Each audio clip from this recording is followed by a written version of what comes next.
Let your experience begin right now. From high atop the mountains of British Columbia to you listening around the world, this is Spaced Out Radio. You can follow us on our website, spacedoutradio.com, on Twitter, @SpacedOutRadio. Give our Facebook page a like, Spaced Out Radio Show. You can follow us on Instagram, Dave Scott, SOR, or on our YouTube channel, Spaced Out Radio Show.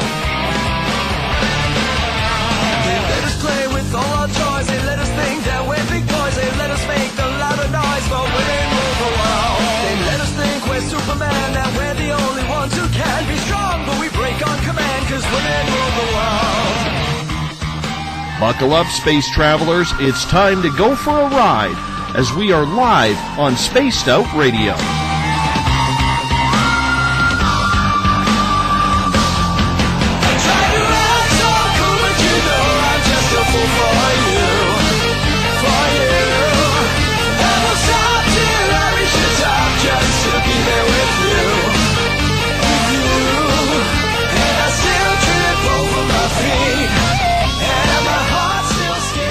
Ignition sequence start. 6, 5, 4, 3, 2, 1. Said the deeper I go, the deeper I fall.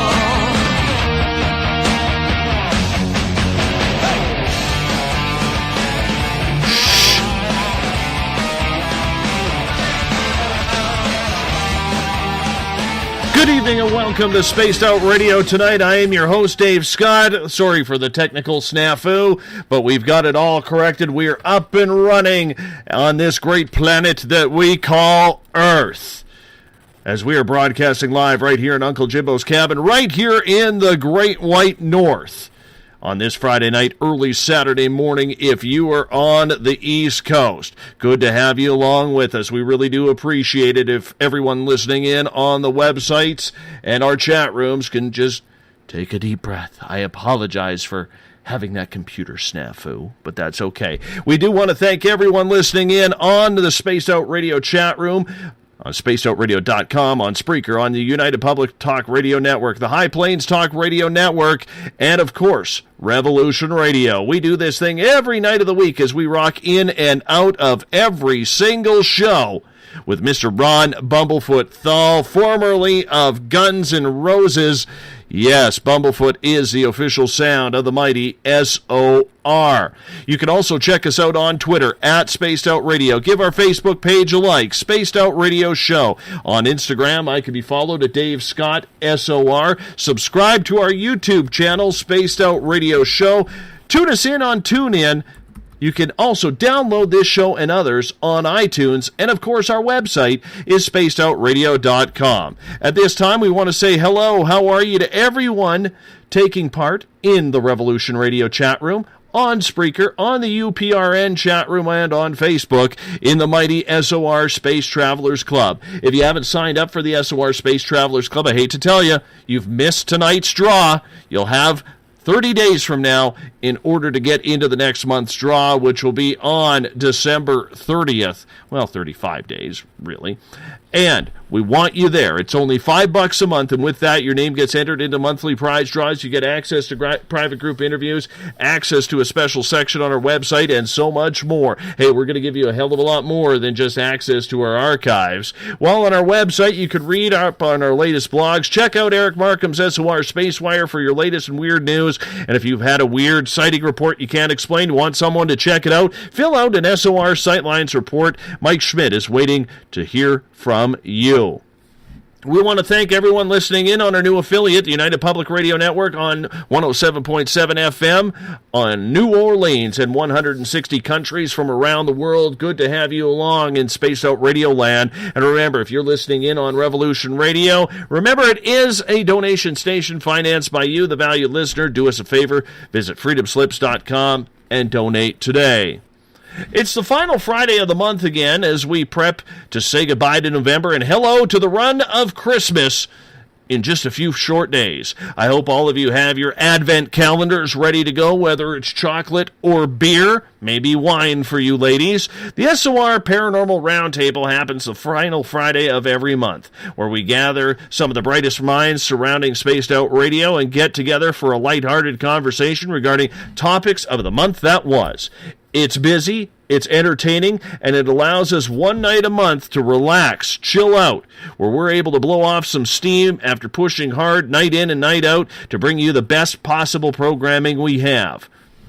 Tonight, we are joined by the SOR Space Wires, Eric Markham, Forest Moon Paranormal's Eric Cooper. Both Erics also take part in S4 with E Squared. Paranormal writer Everett Thiemer. Spaced Out Weekends, Elizabeth Anglin is with us as well. And who can forget our nightly entertainment, the Ric Flair of online radio, styling and profiling, limousine riding, jet flying, Mr. Joseph Francis Aquilino from the WIRN radio network, otherwise known around these parts as Goatman.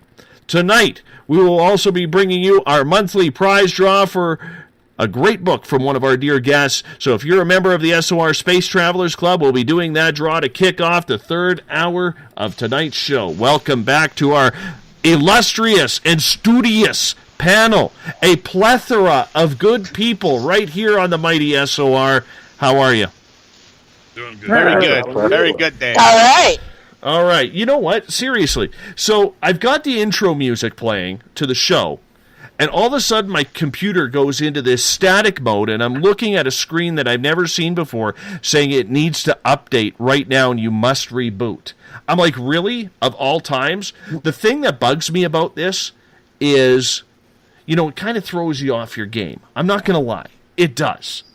And not only does it throw you off your game a little bit, because you get psyched up, you get pumped up, you got the bubblefoot rocking in the background, and then the computer shuts down and needs to reboot. I don't like it because I don't turn this computer on until literally an hour before showtime, when I got to start prepping for the show. So I'm a little PO'd at it right now. I'm thinking Sledgehammer works well, but that's okay. That is very much okay. All right. AFH out. Teach that thing a lesson. Exactly. But make sure Fred's not on the computer. No, Fred is not on the computer. Fred is nowhere near the computer. Okay. Yeah. Fred, for those of you who don't know, is our resident alien around here. He's actually been taken upstairs. He's been abducted in my house by little SOR.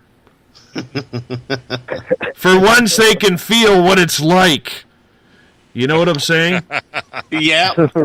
It's our turn, baby. It is our turn to abduct. So, yes, it's okay. And no, there are no anal probes going this way. I want to start things off with a little paranormal stuff tonight, guys. Because literally about an hour before the show, I had a phone call from a lady named Heather who was talking to Jim Kolesnick from Vancouver Paranormal. And Jim passed her name on to me because I'm starting to get more and more into the paranormal side of things. I'm going against my grain that I have set for myself, being Mr. Alien and UFO guy. And I'm going to be doing some paranormal investigation coming up here myself, Mike Schmidt, and a few others in my area are putting something together. And this lady named Heather, really, really nice lady. You could sure tell in her voice that she was passionate about what was going on in her home. So let me give you a little description, and I hope I get this right. And Heather, if you're listening, I do apologize if I butcher this a little bit, because really I just met you an hour ago, because I know she's tuning in. I sent her the website to log in, spacedoutradio.com/home if you want to listen. Anyhow, so here we are chatting away, and the property she lives on was meant for someone else who is now on the other side. They built their home, they built a business separate of the home, and the activity has started so much so that the beings that are being seen by her are literally foolproof. You're not seeing through them. They're not ghostly. They are actually real figures. And the funny part about it is when the experiences started for Heather, there was snow on the ground last February. And she actually ended up calling the cops because she got freaked out, thinking somebody was trying to rob her, and they were in her driveway. And when the police pulled up, there were no tire prints on her driveway. Go figure. Snow kind of helps out with tire prints, if you know what I'm saying. So, Elizabeth, I want to start with you because you're our resident medium here. Oh, God. Hold on. Liz, I was telling the guys I may only be with you for an hour or so because I'm fighting a walking pneumonia and the boogie woogie flu. Let's get. Hold on. You know, I just get there very industrious, like dwarves or I hate to say it, gnomes. Like no, there's no gnomes there. There is no gnomes there. But they feel very industrious. They feel like they're like they're dwarves, or they're just like domovoys, or they're working. They're working. Whistle while you work. Da-da-na-na-na-na. You know, and I don't know what she sees, but I see these very industrious little guys or spirits. Okay, I'm gonna give you what she told me. They were building things. They were not gnomes. Were they dwarves? No, they were human. They were human size. Okay, well, but the energy is okay. So sometimes when I see miners, I see dwarves. So were they miners? No, I think they were like construction workers or something along those lines. Yeah, but what? I just get that they are there for the energy of industry. Like, they are going to make something work. One sec, Eric. Let her finish. Yeah. Okay. Okay, so, Eric, you got a point, and that's Eric Cooper from Forest Moon Paranormal. You got a point on this? Oh, I was going to mess with Elizabeth and just say that she hear whistling while you work. That's what I did. Okay. The first thing I did, I saw these guys going, whistle while you work. Da-da-da-da-da-da. I mean, literally, that's like, they're not mean. They're not trying to hurt her. They're just really industrious. The thing that we were talking about, and this is where I get pissed off about the paranormal field. She was in contact with a psychic in Vancouver who was saying, you have to yell at them, you have to get mad at them, tell them where to go, then leave your home. And I literally said to her, I said, no offense, ma'am, I know you just met me, you don't know my opinion or anything like that. I said, but you got bad advice. You know, I said, no wonder they are sticking around, because you're yelling at them. You're giving them that low energy, that low frequency to stick around. I said, you got to work with them. I said, they may leave after you work with them when they hear your story, and they may all of a sudden decide to stick around. And she is okay with them sticking around. She just wants to know. She just wants I don't want to call it terrorizing, because they're not terrorizing it. She just wants them to stop being nosy and stop. The one spirit is angry that she is there, because that was supposed to be his property, but he doesn't understand. You know, and when we have people who are telling her, you know, where she is a little bit, I don't want to say she's distraught about it, but she's a little concerned about what's going on, because at times it has scared her. And when we have people yelling or telling her to yell at them, get out of my house, get out of here, you're not wanted here. You know, who does that? Who does that? Can I make a suggestion, Dave? Please. Have her leave a gift for him. Have her leave a cake. A cake? Yeah. Or beer. Yeah, they're construction workers. Leave them a 6. They like beer. Leave them a 12-pack at least. Leave them a 12. Okay, guys, hold on 1 second. Eric Markham, I need you to move closer to your microphone. I know it's being blocked by that big hedgehog beard that you have. Okay, but I need a little bit closer. To Elizabeth, I need you to step just a little ways back from yours. Okay, let me change my thing here. All right. Well, even a packet of tobacco then. Yeah, I think there has to be an offering here, and I'm hoping that next weekend I can get to the house in order to meet Heather and her husband. We can go over it. I want to do a little bit of a preliminary investigation. I get the feeling that Do you it's know not. when the guy passed? No, I know nothing. Literally, I know nothing. Okay, I just know that this lady has anxiously called me up looking for help, and be damned if I'm not going to help her. You know, and it's funny because she says, "How much can I pay you for this?" And I said, "Nothing." She goes, "What?" And I'm like, "Yeah." I said, "Ma'am, if any paranormal group ever hits you up for money for this, get away from them now. Just leave." Right. You know, because you don't want that crap happening. You know, this field has such a bad name as it is, and people are trying to make it cleaner. You know, that's why I bring all of you in here. You do it the right way. Other people we associate Space Out Radio with do it the right way, and that's the way it needs to be done. So I promise all of you I will keep this up and running. Let's get more into the Paranormal Roundtable tonight. And Everett, I'm going to start with you on this one, if you don't mind. Oh, that's fine. All right.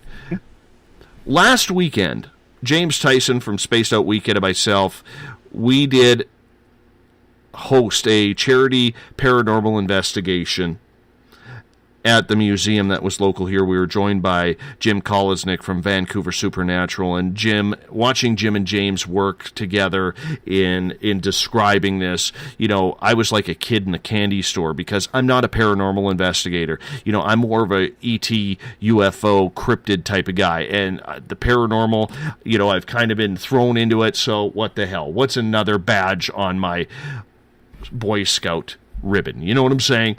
That's just the way it goes. Okay, but I'm curious because we have a lot of places, Everett, out there that are set up now for paranormal tourism. And we have a lot of events going on around North America and the world where people are setting up charity ghost hunts. What do you think the difference is, Everett? And in your opinion, what would you rather do? I think you can have a charity ghost hunt and you can bring people in and try and experience the feeling and the place. But I think that's different from actual research. I think that, you know, they have to be separate. A ghost hunt is just that. It's sort of like a living, breathing, haunted house. I'm not against them, but at the same time, I prefer to do actual research. And I don't think you can do that at something like a charity ghost hunt. I agree with that, and I like the research. I'll tell you the issue that I have with paranormal tourism.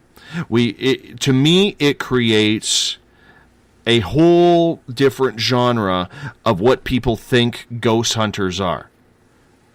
Goat Man, yeah. I'm going to bring you in here for a minute, and I'm going to get back to you in a second, Everett.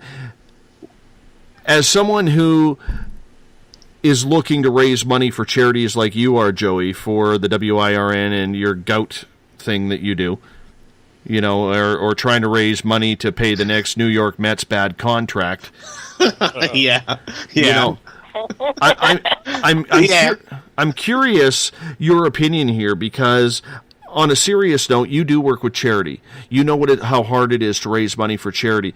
Would you sooner see more ghost hunting events that see the dollars go to charity rather than seeing these paranormal tourism companies that are jumping up all over the place saying, hey, for $1,000 you can investigate the USS Hornet or something along those lines?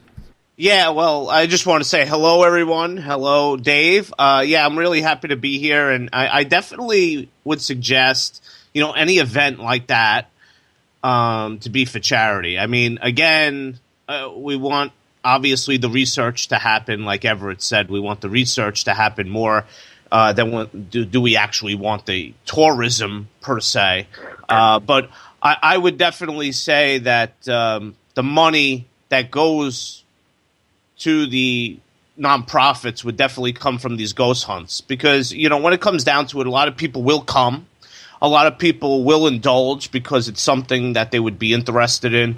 It's something new and exciting, and, you know, hey, you know, come and check out this ghost hunt, you know, and so on and so forth. How many people you'd actually think you could probably get for a ghost hunt, especially if you do it around Halloween time, or if you do it around, you know, like, you know, Friday the 13th or something like that. Have like a big thing and build it up. I think you could get a lot of people to come and put a lot of money towards charity like mine. That could actually help chronic pain patients and so on and so forth. So I would be all for that, honestly, to tell you the truth, if it went to a viable nonprofit. Yeah. Absolutely, and I agree with you fully. Who wanted to make a comment Can I say something in here? Absolutely, I was coming back to you.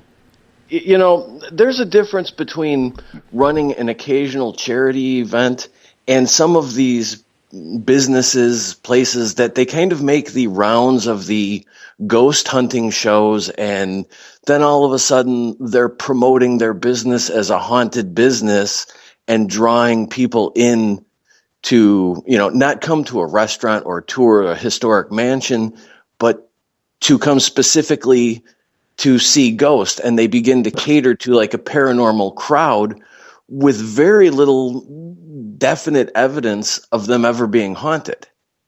And I think there's a big difference between a tour or an event like that and a charity event. I understand that, but I have a real problem, Everett, with paranormal tourism, and I'll tell you why. I'm a firm believer, and maybe this is my only my opinion, pardon me, okay? We're dealing with people that are on the other side. Maybe they're stuck, maybe they're still sick on the other side, maybe they're still angry on their other side, maybe they don't even know they're dead. We're dealing with people, for the most part, who've moved over, so we think. Okay, and when we have people running around basically teaching Pokemon Ghost, okay, people thinking that, oh, look, I got an EVP, or oh, look, I caught an orb on camera. Yes, it brings in tourism revenue. Yes, it brings interest to the subject, which makes maybe more people believers. But is there not a right way and a wrong way that this should be done? Because if you look at the paranormal community now, we're going to get into this more tonight, okay, but if you look at the paranormal community now, I would say 90% of it is Pokemon Ghost players rather than actual true investigators. I would agree. Fully agree. I would say stick with paracons and symposiums, things of that nature. Leave charity events to other areas besides the paranormal. Unless you use it for an educational thing, but again, I don't believe in poking and prodding spirits that were alive at one point, like you said. Yeah. Well, I think the problem with trying to do an educational thing is a lot of people are going to come for the scare factor. They're going to want to go to the event to tour a scary place, and they've already convinced themselves they're going to experience something. So it can't even, it can be somewhat educational. It'd be psychosomatic at best, like you say, yeah. Well, the point of the matter is we don't want the money. Yeah, we don't want the money going towards these paranormal investigators. We want the money to go towards a viable nonprofit, and that's what Dave basically is saying. Is why should the money go towards this paranormal group when it could go to a viable 501c3 nonprofit? Okay. I want to just fill something in. The charity event we did last weekend was because the former caretaker of the museum near my house passed away a couple of months ago. And he had no family here in Canada. His children were in his native South Africa and couldn't afford to get his remains or his cremated remains sent back over to South Africa. So we figured we would try and do this because Ken Long was the gentleman's name, and Ken was very interested in the paranormal in the museum, including his house on the yard, which was connected to the main house, which had a plethora of paranormal activity. I mean, a plethora. And and that's a charity event. I understand that, but this gets to my point, Beardman. Okay? Right. And I'm going to tug that prick. I'm going to tell you that right now. I'm going to tug that beard as much as I can next time I see you because you're deserving it. Anyways, we did it on the auspices to try and raise money to get that. Okay? And I can understand the whole charity side. But Eric Cooper, you put on here, you're not feeling the charity idea. Why is that?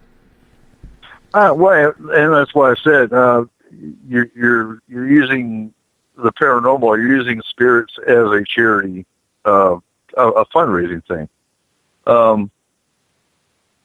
For a charity event, I see automatically GoFundMe or a bake sale or things of that nature, not using the paranormal. That's where I don't feel it. And I can understand, and I can get that. I don't think it should be used for absolutely everything. Like every weekend, we have somebody in the bar down in Concrete trying to figure out the three spirits.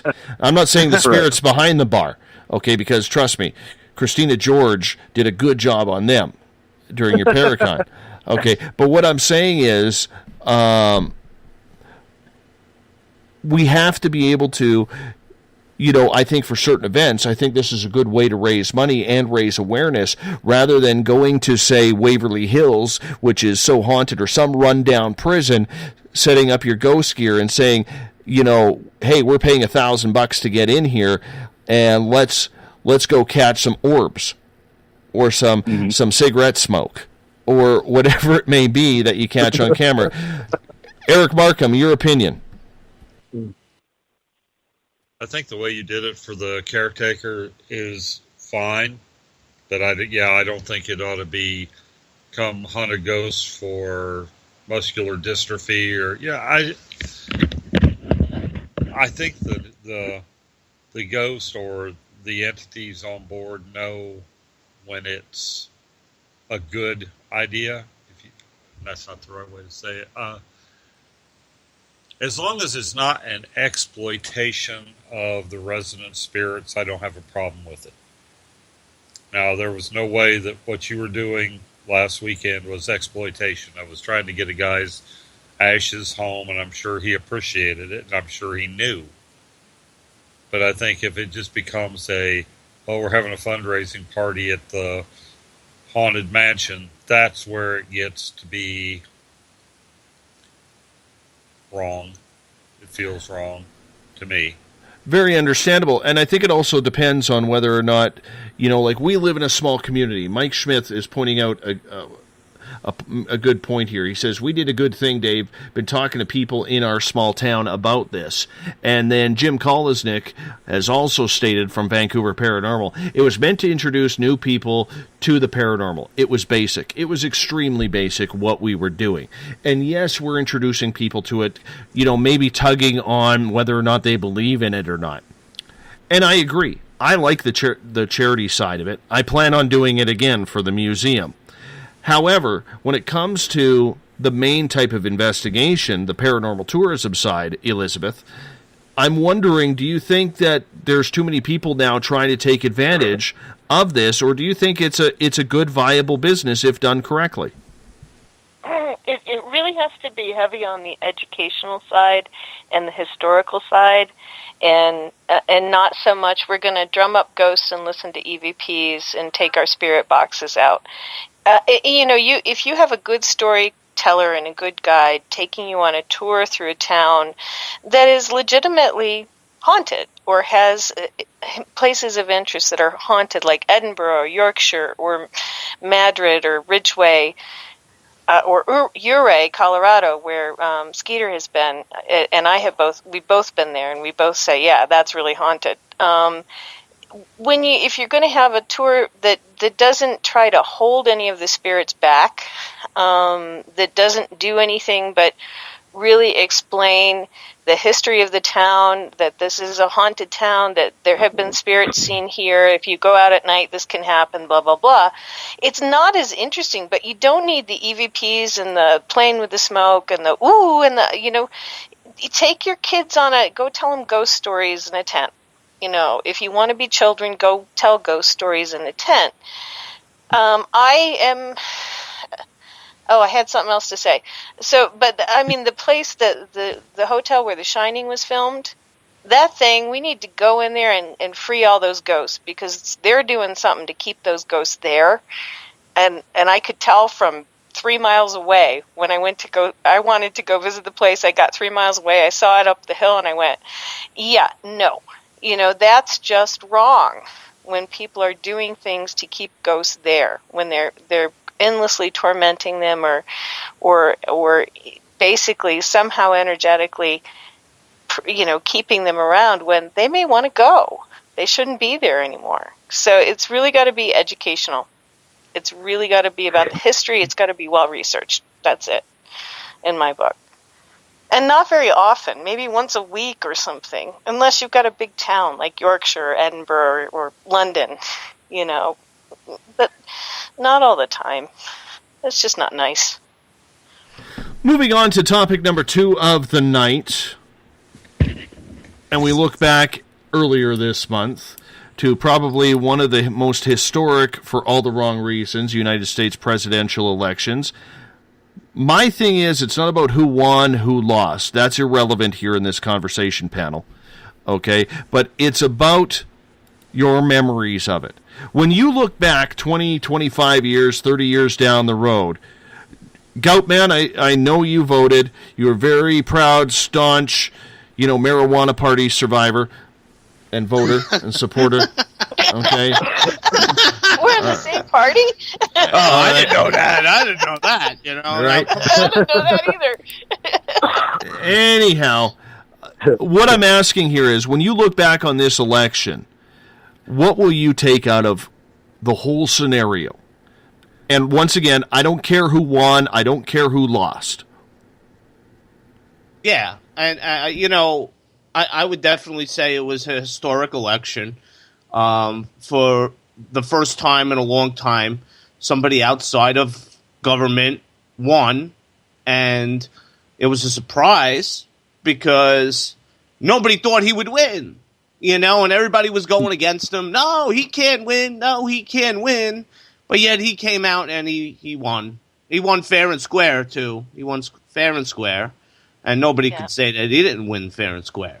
So, bottom line is, with politics aside, it's all about the whole aspect of change versus status quo. Change won, and a new form of government is now in place. And we hope and continue to pray that the change continues to come, because I see a lot of change happening already, and he's not even in there yet. He didn't even start yet. And Joey, yeah. I'm not asking about change, because I could go off right now on it. Okay, I'm going to tell you, as a Canadian, I was supporting Donald Trump. If it wasn't Bernie Sanders, it was Donald Trump. And I'm not trying to talk about who's better, who's not, who should have been voted in, who's not, because I'll tell you right now, Donald Trump is already bullshitting. Okay? If he meant anything that he was going to say, so don't sit here, and I'm not trying to be a prick here, okay, but don't sit here and tell me that change is coming, because he's already said he's not going after Hillary for the lies, the manipulation, and the emails. That's okay? all strategic, Dave. That's all strategic. Bullshit, and I'm not going to get into that. Okay, let's just try and keep it apolitical as possible here. Okay? It has nothing to do with strategy. It has nothing to do with election promises that are already broken, and he's not even in the seat yet. Eric Cooper. Looking back 20 years from now, I'm going to say it was by far the most chaotic election that has ever happened. That's just my opinion. Looking back, obviously. And yeah, I'm not going to go into politics whatsoever. I support whoever won. That's where I stand. That's your president.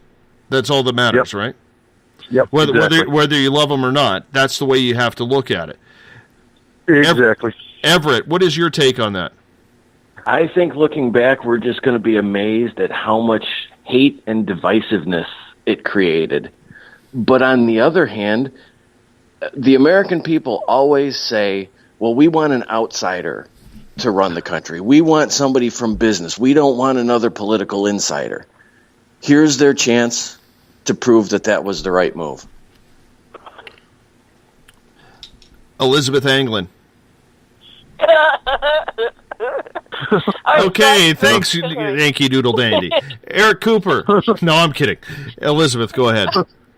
Well, I had a terrible day to the day after because I kept getting pegged for a liberal Democrat. And like I say, I'm a liberal who drives all over the road. Just watch out because I'll hit the mailboxes. I'll go through your yard. Well, you are a woman. You are a female driver. Right. And in terms of my politics, I'm everywhere. I'm in your backyard. I'm on top of your roof. I'm in the middle of the road. I'm every other. So anyway, I got attacked online, and I also did some of my own attacking which was basically to say, some of the things people were saying were ugly afterwards.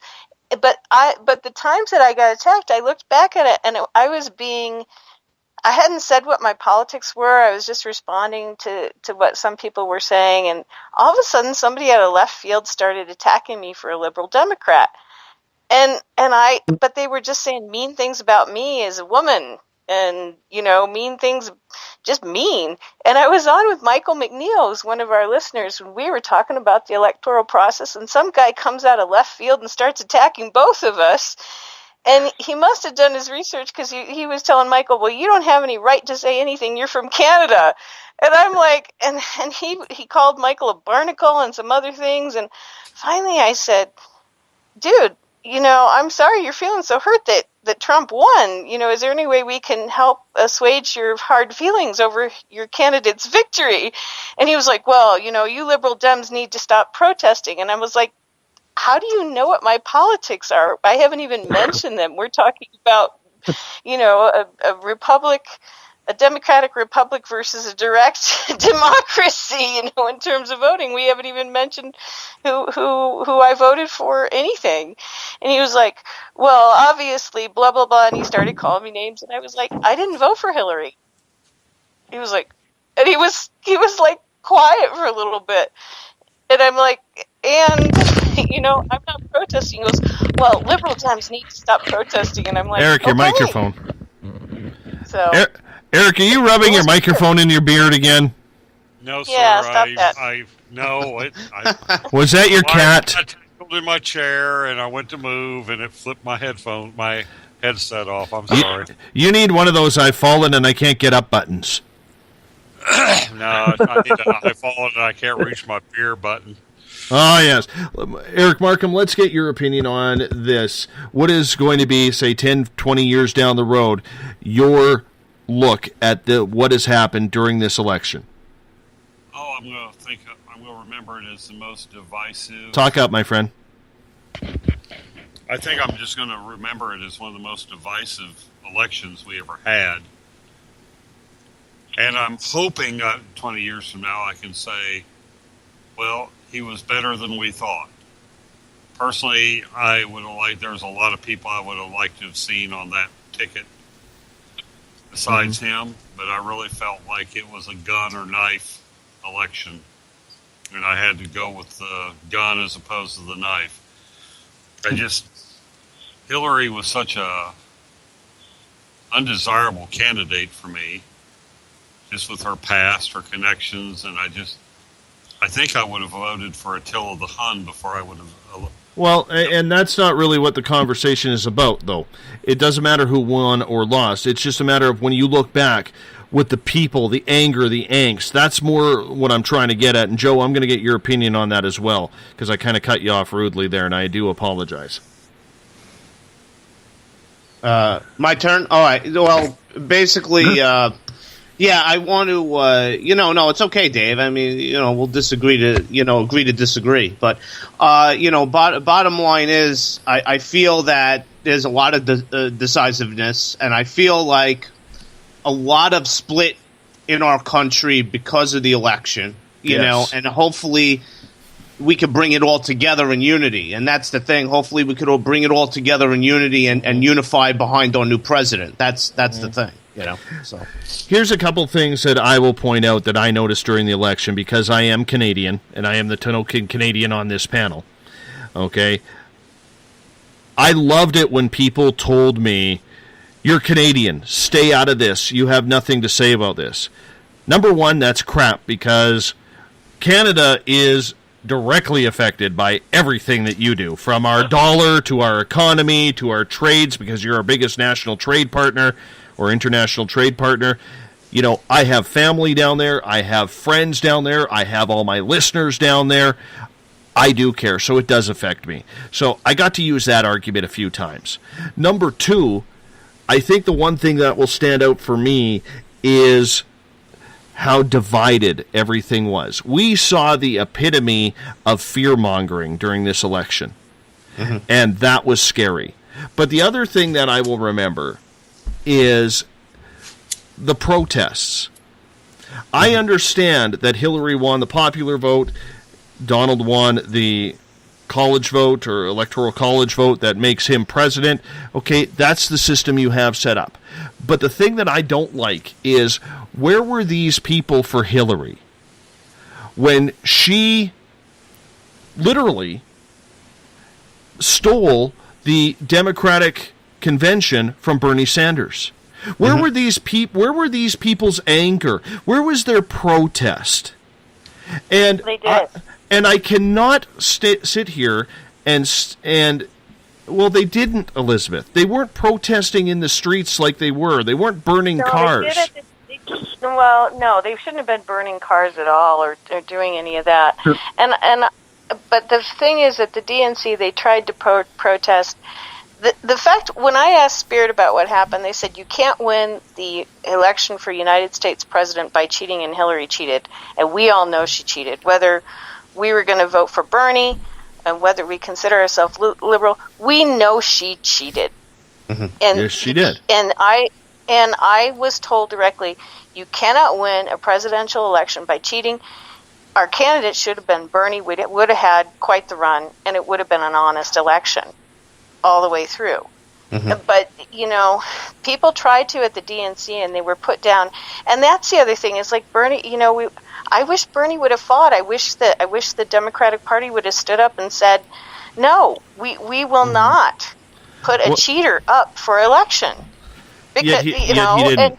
Yet he didn't, and they didn't, and I can't understand why. He was paid off. I agree. Yeah. Something happened, and I hope Bernie Sanders, you know, he's 72 years old, God bless him, because if he was 62, I think he could make a serious run in 4 years. But I think he should do it as an independent and not as a member of a party, because he'll get screwed again, probably by the same evil.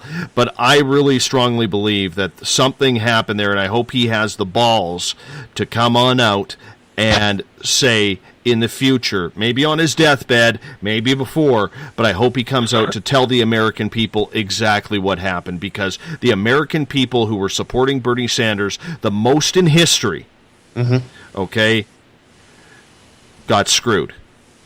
Whether you supported Bernie Sanders, whether you're a Republican or a Libertarian who wanted nothing to do with him, Bernie Sanders got screwed.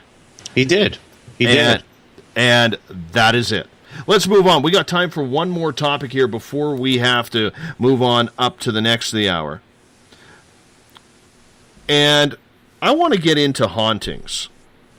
We're going to do actually a lot of paranormal stuff and ghostly stuff tonight, because I just felt in a ghostly mood, which is rare for me, as you know. Goatman, we're going to start with you, because I know you are like Mr. Paranormal Central. Oh, yeah. Oh, yeah. Yeah, I love you, man. I really do. You know, just hearing Joey's voice on here makes me laugh. That's what I love. Okay. If your home was haunted, how would you deal with it? If my home was haunted, how would I deal with it? I would have to say, if it was a good ghost, like if my mom was haunting the house, I would have to say I would probably live with it. Okay, but if it was like a poltergeist or a demon, I would have to have some sort of a cleanse going down. And if the cleanse didn't work, I would probably run out of the house and maybe go and live in a hotel or something. Yeah, right.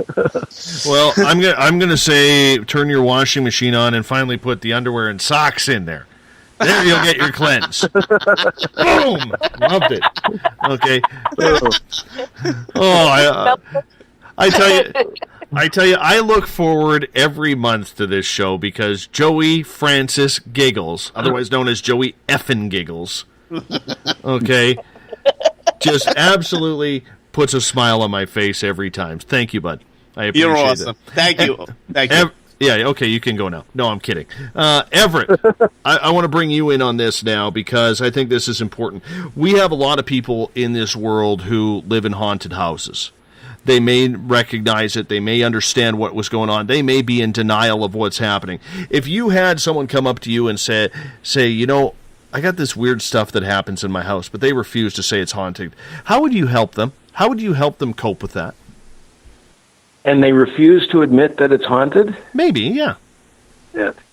I would guide them, depending on their religion, I would first guide them, towards whatever spiritual faith they followed.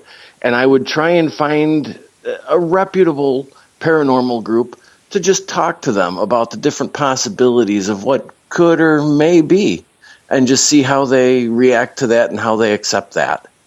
If they're not going to accept that their house is haunted, there's not really much you can do. No. I get that, but do you see this being one of those things that is just swept under the rug? I think some people sweep it under the rug, but I think that a lot more, you can only live with cabinet doors opening or chairs moving around. You can only live with it for so long. And eventually you have to decide, make that decision for yourself. I lived in a haunted house, and we were lucky. It was unpleasant, but not horrible. And, eventually at first we spent a lot of time going, what's going on? And then I kind of denied it. I come from the skeptical point of view. For a long time we denied it. And then we started doing a little bit of research, and we found out some history about where we lived, and I ended up talking to a few people. And I had a couple people come in and do a cleanse, and it worked while we were there. But the thing is that the night we moved, all the lights turned on in the house as I was leaving. So you can deny it, but eventually you have to accept it. Eric Markham, your opinion on it? Well, I just moved out of a haunted house into another. Some people have all the luck. What we ended up doing is finally figuring out that the things that were leaving, things would be misplaced or disappear, and that would get us fighting. We finally just realized that, hey, it's neither one of us moving the crap around. If it's something we got to have, we'll buy another and wait for the other one to show back up. We lived with it. I did a cleansing ritual, and it helped for a while, but it was a very sticky entity. We couldn't get it out for good. It seemed like after we did the cleansings, it would, calm down and things would be okay for about 6 months, and then little things would start to happen again. And in that case, it was just like re-cleanse, whatever we had to do. But we lived with it. We acknowledged the fact that, yes, this place, there's something going on here. And we just... we can barely hear you. We just got on with our lives. I don't know what's going on. I've got everything set right. I've got my headphones right up to my there face. you go. There you go. Now we can hear you. I must have a short in the... well, you are short. You're like gnome size. Oh, you should have gone there, buddy. Oh, yeah, we went there. You're like gnome size. Revenge of the Gnomes is coming. Buddy, I want to introduce everybody to Eric Markham, who is not only our SOR Spacewire reporter, but he's also part of the Lollipop Guild. Thank you very much. Eric Cooper, I got about 2 minutes for you on this one, and then I got to get to Elizabeth. Okay, well, real quick, I actually have a pending case that just popped up in Enforcement Paranormal right now. So on that note, first I try to identify what it was I was dealing with. I would cleanse my house. If it was someone that we didn't know, we would find out, like Everett said, what religious faith they followed through with. And worst case scenario, like we always do, we handle about 4 cases a day with our astral team. So we call in the astral team and they'd wrap it up. And Elizabeth Anglin, how about you? What would be your best advice for people who are having to deal with hauntings going on in their house? A cleanse if you want to know why the haunting entity is there. Have a medium come in, have a conversation, definitely do some kind of ceremony either to move them along, and then also cleanse depending if it's demonic or an astral or a thought form or something else. You definitely want to get those things out. But if you're a skeptic, Valium, Librium, Quaaludes, booze, Marijuana. Keep self-medicating. Just go ahead and see how screwed up your life gets in a year or 2 or 3 or 5, because that's what you'll do if you're a skeptic. And all my ghosts, I grew up with ghosts, and all my ghost stories are nice, so I can't complain, but, I've just been lucky, so. I think, because I'm just getting into the whole paranormal side of things, it's kind of new. I think the main thing that I would like to stress to people who have haunted houses or are living there, don't panic.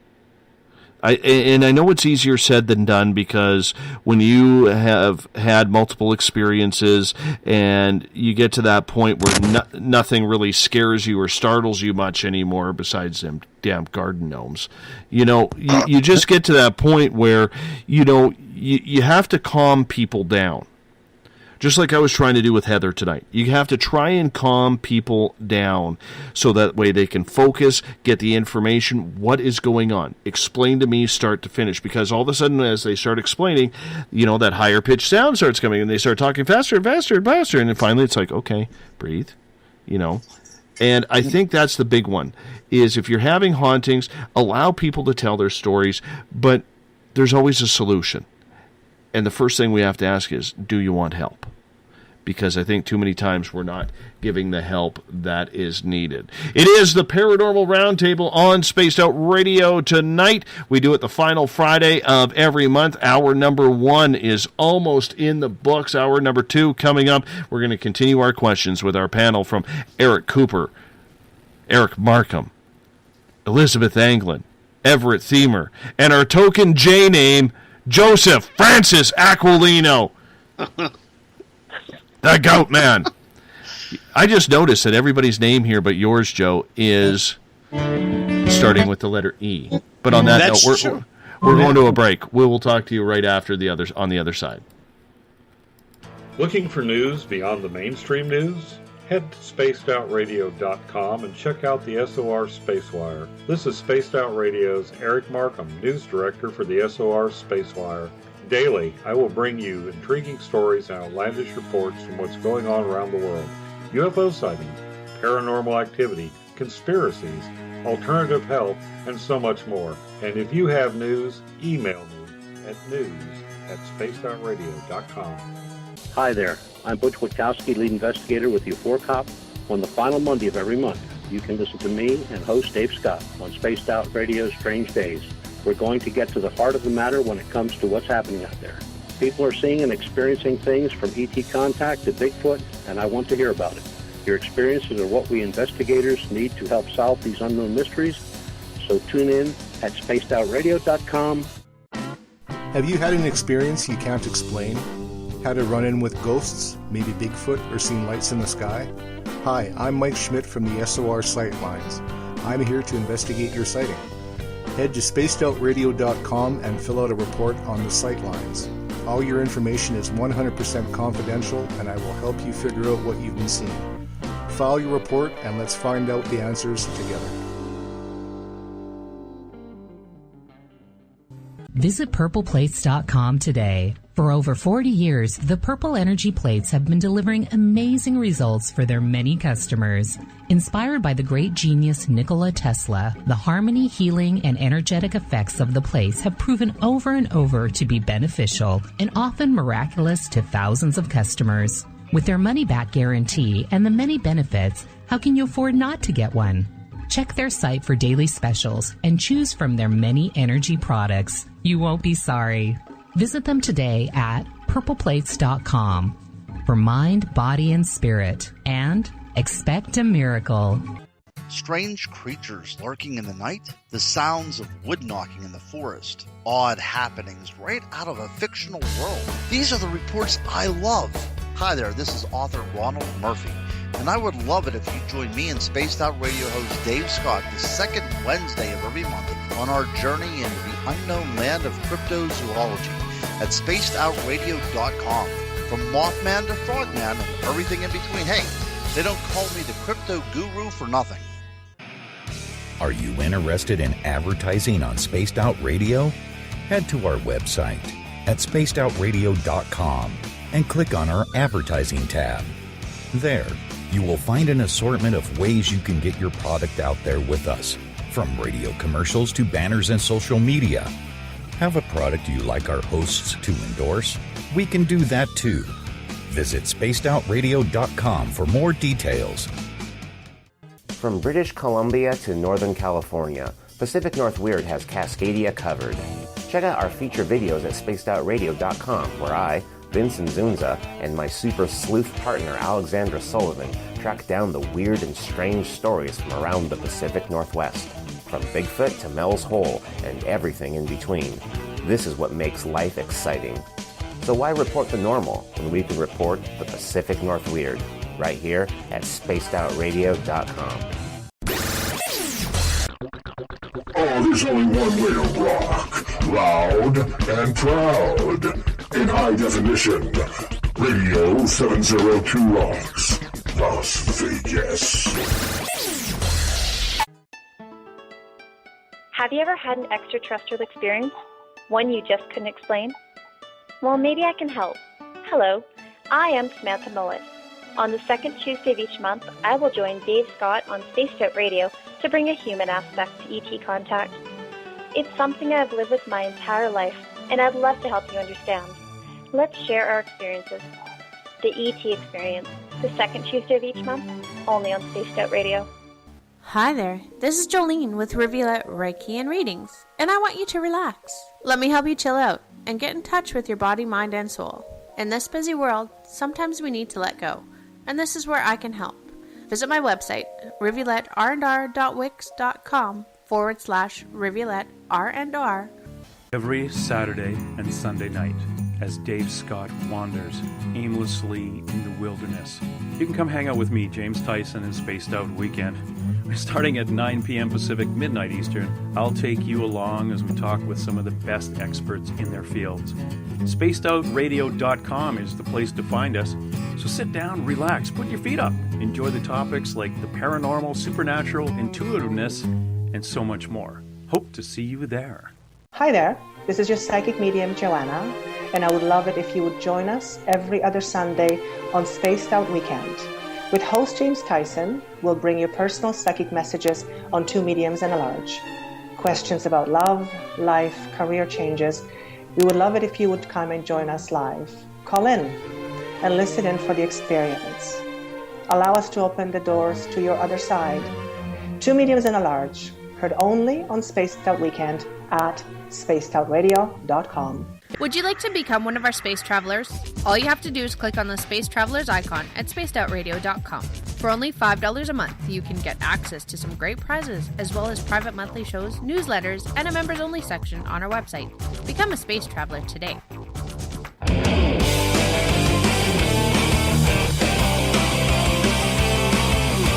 Do you have a topic or a guest that you'd like to hear on Spaced Out Radio? Let us know at spacedoutradio.com, where you can sign up to become a Space Traveler member today. Or you can find us on Twitter at Spaced Out Radio and on our Facebook page, Spaced Out Radio Show. Gloria's favorite song coming into Spaced Out Radio's hour number 2. Thank you so much for tuning in. Tomorrow night and Sunday, Elizabeth Anglin and James Tyson are back in Uncle Jimbo's cabin for Spaced Out Weekend, starting at 9 p.m. Pacific, midnight Eastern Time. We do this thing 7 days a week, so if you're a listener to this show or you're brand new, like Jenny Lee, just showed up in the Spaced Out Radio chat room on Spreaker, thank you for tuning us in for the first time. I hope you enjoy. Do us a favor.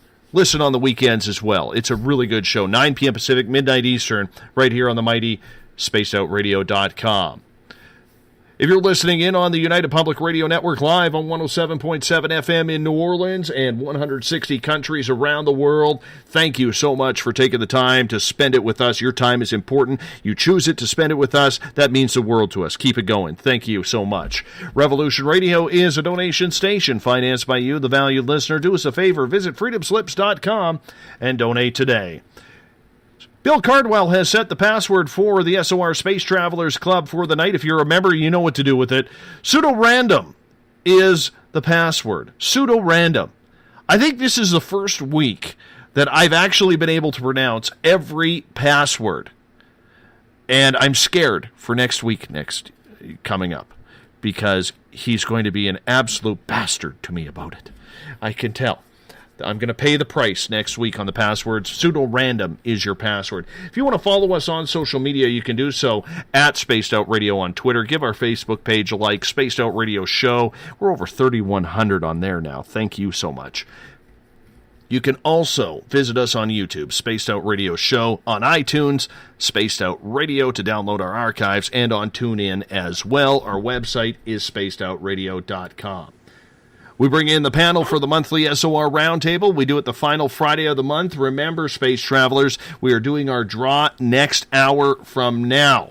So make sure you are ready. We bring in Eric Markham from the SOR Spacewire, Force Moon Paranormal's Eric Cooper, paranormal writer Everett Thiemer, Elizabeth Anglin from Space Out Weekend, and, of course, last but not least, the latest but greatest, and he's got a great beard going on, Joseph Francis Aquilino from the WIRN Network.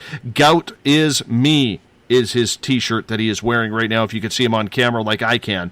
So thank you so much for being with us. We really do appreciate it.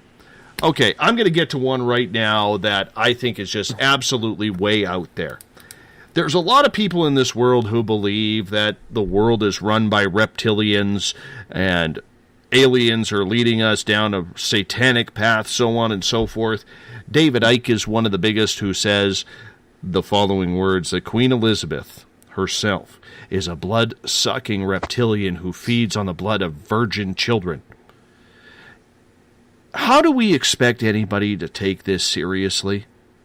Elizabeth, I'm going to start with you on this one, because this is one of those topics where I strongly feel where we in the alternative absolutely get lambasted by the mainstream, and when you're coming up with stupid, idiotic, unproven comments like the Queen is a reptilian who feeds on children, you know, that is only taking this mixing pot that we call the paranormal down a treacherous road where we are never going to be taken seriously.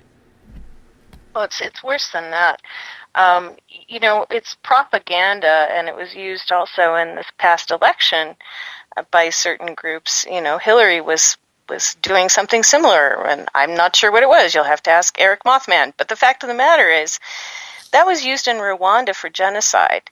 And when you start demonizing, like literally demonizing someone using, you know, a urban myth about aliens or abductions or something paranormal, you're demonizing a person, and you're running what you're either going to do genocide, or you're going to do a very divisive political split of haves and have-nots, or you know, okay or not okay, because those were the people who were following the Great Demon. If you ever saw Hotel Rwanda and listened to what the guys were saying on the radio, the cockroaches and the these and the that, and this is, you know, basically demonizing the people they were killing, we have to be very careful about allowing this. We shouldn't have censorship, but we need to come out very strongly about allowing so-called experts and gurus who are taking our information, misinterpreting it, and applying it in a political way that could cause great harm in the long run, if not, you know, within a few years. I'm very frightened by the whole conception. Some of the things that David, I have a personal experience of David Icke. I didn't meet him, but he talked to John Mack and he talked to Credo Mutwa. And Credo and I had had some similar things about alien abduction experiences. And the next thing I know, some of the things that I personally said that he got from John Mack were coming out in a twisted, warped, incredibly demonic way. And I don't know if I was the only person who said them, but I wish to God that this person had never been talked to because of the way he's taken it and twisted it and made it into demonizing. So that's all I have to say. Goatman, we bring you in here because you're one of those people who has a title, the Goatman. For those of you who don't know, we call Joey Goatman because he does have a bad case of gout that flares up from time to time, especially when his New York Mets are losing to my New York Yankees or my Canucks are beating his Rangers. You know, very rare, Dave. Very rare. Very rare, Dave. Very rare. I'm curious on getting your opinion on this, and I'll tell you why.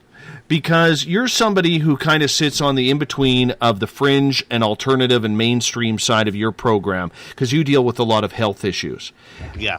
And when you hear something ridiculous, like the Queen is a reptilian feeding off of virgin children because she needs the blood, that's why she won't die, what do you think of something like that? What goes through your brain?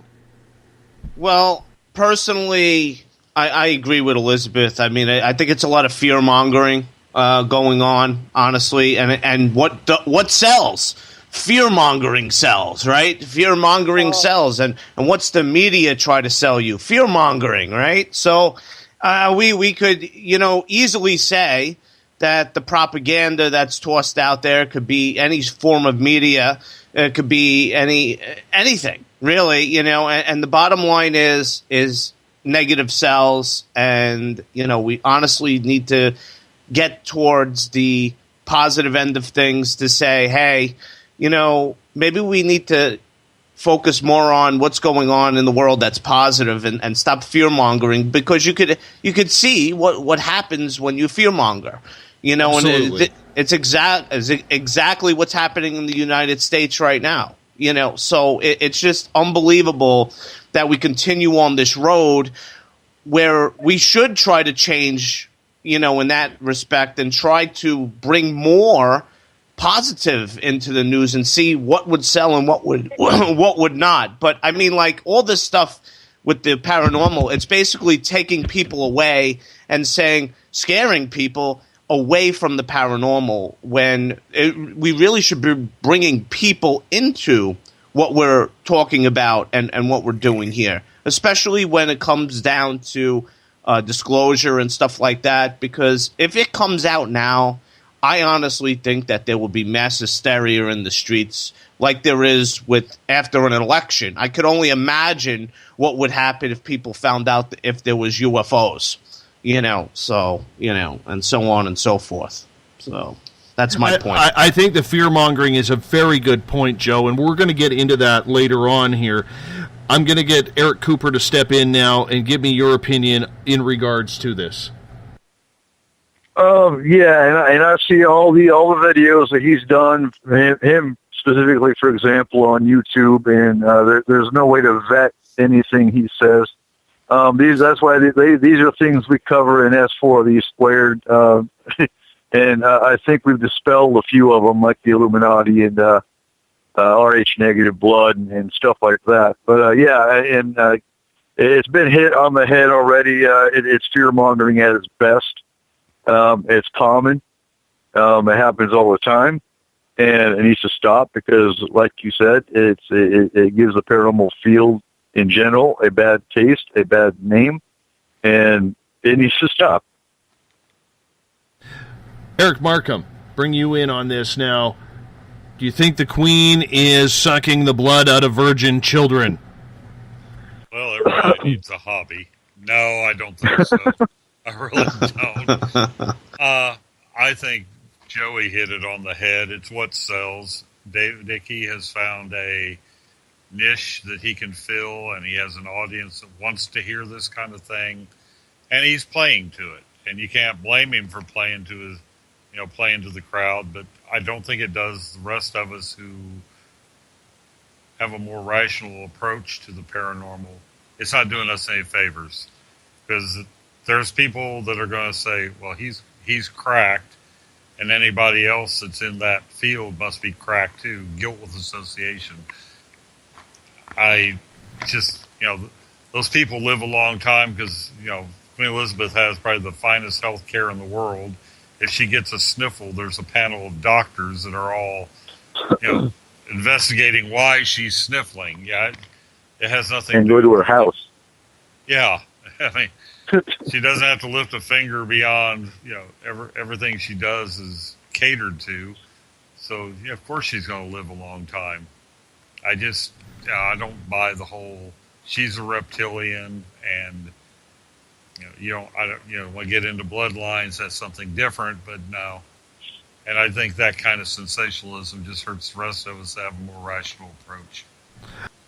Right, Everett, I saved you for last, the best for last on this topic, because as part of the paranormal media, and we're going to get into paranormal media and, fear-mongering coming up here very, very soon, but do you feel as a paranormal writer and someone who deals in these topics on a daily basis that really, when you hear something like this, it's an absolute slap to the face for everything and all the hard work we're trying to do? Oh, exactly. But, he's doing it for the money. He's obviously got a revenue stream. And what people see is this encourages others. They see him, making these statements, and he can sell books and do book tours. So all of a sudden somebody else is making statements and trying to do a tour and writing a book. Really, everybody in the paranormal media, from shows like yours to writers, really need to stand up against the fringe of, if you're going to call the paranormal fringe media, he's kind of the fringe of the fringe. And we need to start really, calling out these people and pointing out their mistakes and really not attack them, but call them on their statements. I think you hit the nail on the head because, and this leads perfectly into our next comment and topic on the show, is fear-mongering. Let's get into the fear-mongering right now, because this is fear-mongering. And people today are so scared of absolutely everything. We're not allowed to say anything. We're not allowed to judge anymore. We are not allowed to earn anything more than a participant's badge in anything. We have to, every single move that we make, it now has to be calculated. Okay, in absolutely everything. But I want to get more onto the paranormal side with this. Okay, we know there is an issue, Everett, with the mainstream media, especially in the United States, because the media is supposed to be unbiased. That's why you sign up to become a journalist. You are supposed to be unbiased. Yet we have left-wing television, radio stations. We have right-wing television, radio stations. We have left-wing and right-wing online and newspaper print magazines. Okay? It's wrong. If you're a journalist, you are supposed to stay down the middle. That is rule number 1 in journalism. You are not supposed to take a bribe. You are not supposed to, even take that free dinner or that promotion for a free round of golf or whatever, because that shows biasness. Yet, the alternative media a few years ago started becoming popular. And people were going to the alternative media to get the real stories. Example, what's happening in North Dakota. The mainstream media is barely covering that, yet the alternative media is all over it, showing us how innocent protesters, all they want is clean water for humans to drink, are being blasted by military vehicles, beanbag guns, water cannons, pepper spray, you name it. And this isn't to get into North Dakota. I'm just using this as an example. The alternative media, though, over the last couple of years, has turned on its own people, on its own supporters. And we've seen that fear-mongering come in now. Everett, when did you start noticing the fear-mongering coming into the alternative media? And the reason why I ask that is, where now does the public have a place to go for true and trite journalism? I started really noticing it a couple of years ago. And the truth is, I don't know if you can really find anything that's completely unbiased. The one thing I think people need to do is take the responsibility of doing research. Read a few different sources. Go, see what the mainstream media is saying, but be open to reading some of the alternative media and form an opinion and look at the different things that you're seeing and form your own opinion and actually maybe have to think about something a little bit. I mean, nobody wants to think about what's going on in North Dakota. And, so they watch the news and they're told what to think. And they don't do the research. They don't go out and look for, the personal stories, the real stories, what's really going on. They just turn on the TV and stare at it for a half hour and make their decisions. So where do they find it now? I mean, you mentioned research. People are lazy now. And the problem with researching now is you could find 100 stories on your opinion, and you could find 100 stories countering your opinion, but there's nothing down the middle anymore. You're absolutely right. So it's tough to find. It's tough to find straight down the road journalism now. Mm-hmm. So what do we do? We turn on Spaced Out Radio. Yeah. No, seriously, I don't know how to answer that because everything is so left or right. There is no one out there. I shouldn't say there is no one, but it's tough to find the people who are really just speaking about what's going on and giving an unbiased story. And when you do find those, oftentimes they're on little tiny websites that maybe don't have a ton of clicks every month. And, you look at it and go, well, this isn't very popular. Nobody's reading this. So I'm not going to take that opinion. I'm going to go back to mainstream media and let them form my opinion for me. Mm-hmm. Fortunate part about it is it's the public who loses. The public is losing. And Shar is asking, Dave, what is Alex Jones all about? He is the biggest fearmonger. He is the crown-wearing king of fear-mongering right now, in my opinion. Eric Cooper, what's your opinion on this? Here's what I do. I've got enough people in my personal network of friends, as well as Forest Moon Paranormal, Forest Moon Grove, the groups I run. I look out my window, and that's where I get my news. I look at my friends' news feeds that are right there on site. That's where I get my news feeds. I don't even watch news media anymore at all. And I completely agree. Alex Jones is one of the worst. Along with, who do you listen to? You can't believe any of the mainstream media. You really can't. They've proven they've proven their bias. So I'm with Everett on that. I don't have a solid answer other than look out your own window or look in your own backyard. When it's in the news and you're there, tell the story as you see it of what's really going on. That's where I get my news. Joseph Q. Aquilino, the Q for cute.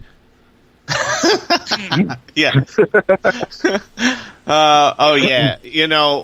Going back to the whole fear-mongering thing, I've boycotted certain stations and certain broadcasters, and I really stay away from the mainstream negative media.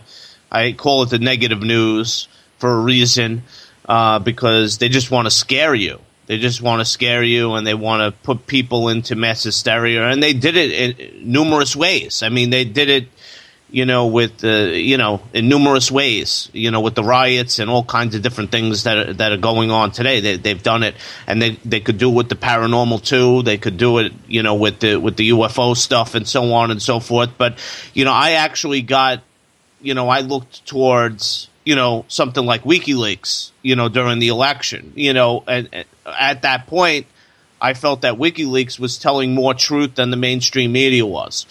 And I look at there and I say, yeah, well, maybe they're telling the truth and they're coming out and telling the truth, whereas the mainstream media is hiding, what is really going on. And the same thing with the paranormal. I mean, do you think they're going to sell the paranormal by saying nice things about ghosts and nice things about Bigfoot and UFOs? I don't think so. They're going to sell it with the negative spin. So I think, going forward, mostly all people are getting their news from social media, but they also have to watch out for the biased blogs and the partisan blogs, because the partisan blogs send out a lot of information based on opinion. So I feel that you have to go by your own experience and what you feel is really going on in the world. I mean, that you have to go by your own experience and do your own research to actually figure out for yourself what is going on in the world today. And that's what I talk from. I talk from, on my show especially, I talk from my own personal experience. I really try not to go by any of this negative news, negative media. And honestly, I would come and listen to online radio and internet radio like Dave's show, my show, because we honestly we try to keep it true. We try to keep it, up and up, and we really try to give you the best news as possible on internet radio. And I think that's what it's all about now, is internet radio is becoming huge and becoming big. And that's my whole thing on that. So, yeah. Eric Markham, the alternative side of the media, where do people turn now to get the truth of any story, unbiased opinion? Is it out there? It's out there, but you gotta look for it.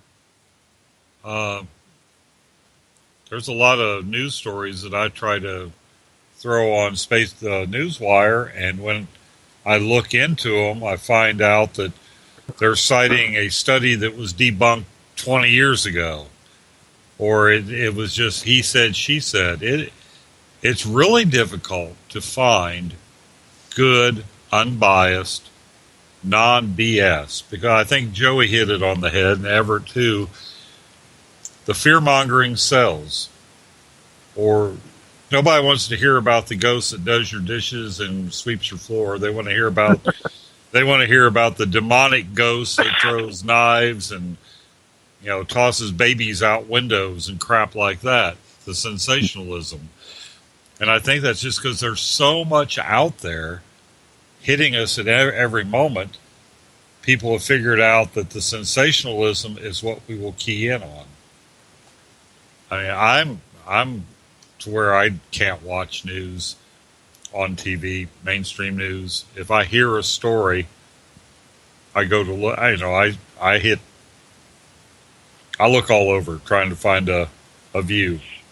And a lot of times I'm left with more questions than I had when I started looking. It's tough. If you're just one of those that watches CNN or Fox News, I'll hit both sides of the spectrum on that. You're in danger of being severely misinformed about a great many things. I'm hoping that as mainstream media gets found out as basically a shill for whoever's got the money, I'm hoping that our alternative media will become the source that people look for. But that brings the seeds of its own destruction, because once mainstream media, once the alternative media becomes the mainstream, it's going to fall into the same trap that the previous mainstream fell into.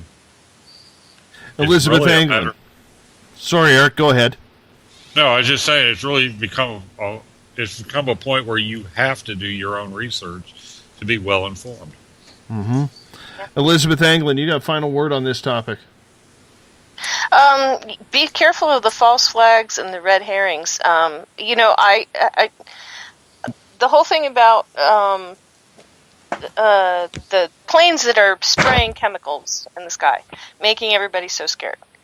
There are so many environmental issues that are going to pollute your body that are ongoing and have been ongoing for the past 20, 30 years that to talk about plain spraying stuff, you're forgetting Monsanto and how much Roundup is in our food and now in our bodies. You're forgetting that they're doing they're making potatoes out of low-level radioactive waste. Like they're using mixed solid waste to grow potatoes in, and you're eating these potatoes. You don't know where you're getting them from. There are so many things that have been going on for so long that it's in the corporate interest to keep you in the dark about, that they are just really happy that you're afraid of those planes up there. So when somebody gives you something you can't fight and you can't get a handle on and you can't get information about, go to the nearest corporation and find out what they've been doing and get a little protest going when you find out how much they're polluting your body and how bad that is for you. Because I can tell you the real thing that's going on for a lot of these conspiracy theories, there are corporations feeding these theories because they don't want anybody looking at them. And that's my last word. I think it's a very important topic indeed, and you know what? We're going to go right into the next topic in regards to this to kind of stick with this theme. And Everett, I'm going to bring you back in here because I know you and I got into this when you were a guest on this show, and that is the paranormal media. Taking aside the alternative, because let's just focus straight on the paranormal here. We have so many differing opinions and so many people writing. And the one thing that online presence has done, whether it's social media, whether it's blogging, is it's given everybody their voice, which I think is a good thing. But the lack of journalistic integrity that people are calling themselves journalists or authors or anything like that has really taken it to a whole different level. Even radio broadcasts and people setting up their own YouTube channels. Does anybody in the paranormal media actually have a clue on what's going on? And I mean that not sarcastically either. Well, I think yes and no. I mean, we've had the discussion before about in the paranormal community, there are no real experts. Everybody likes to put the focus on themselves about being an expert, and they like to have the spotlight on them. But once they do that, it comes right back to fear-mongering, because so many people think that a ghost hunt is, hearing voices and seeing things move. They don't see 4 hours of somebody sitting in the dark with a digital recorder waiting for something to happen. And they don't want to see that. So everybody just keeps amping up what they're doing to make it more sensational. And then all of a sudden it's not journalism anymore. It's I'm turning this little mundane event into a story. So when they're turning it into a story, if you haven't had training, and I think this is my big pet peeve, lack of a better term, and it's probably the polite term to use, okay, is we've created our opinion without any training. Do you understand what I'm saying? I can't walk in and be a doctor in a hospital. I can't walk into a music studio and cut a record or play guitar or something along those lines because I don't know how. I can't walk onto a construction site without training and all of a sudden build a castle. Yet when it comes to the media, paranormal media especially, and media in general, thanks to Blog Talk Radio, Spreaker, Mixler, blogging, and everybody setting up their own little networks or magazines or television channels, why all of a sudden do people think that on their terms they are a part of some sort of media conglomerate? Well, they watched a season of Ghost Hunters, and now they're an expert. That's the best answer I can give you. There is no training. There is no regulation, so to speak.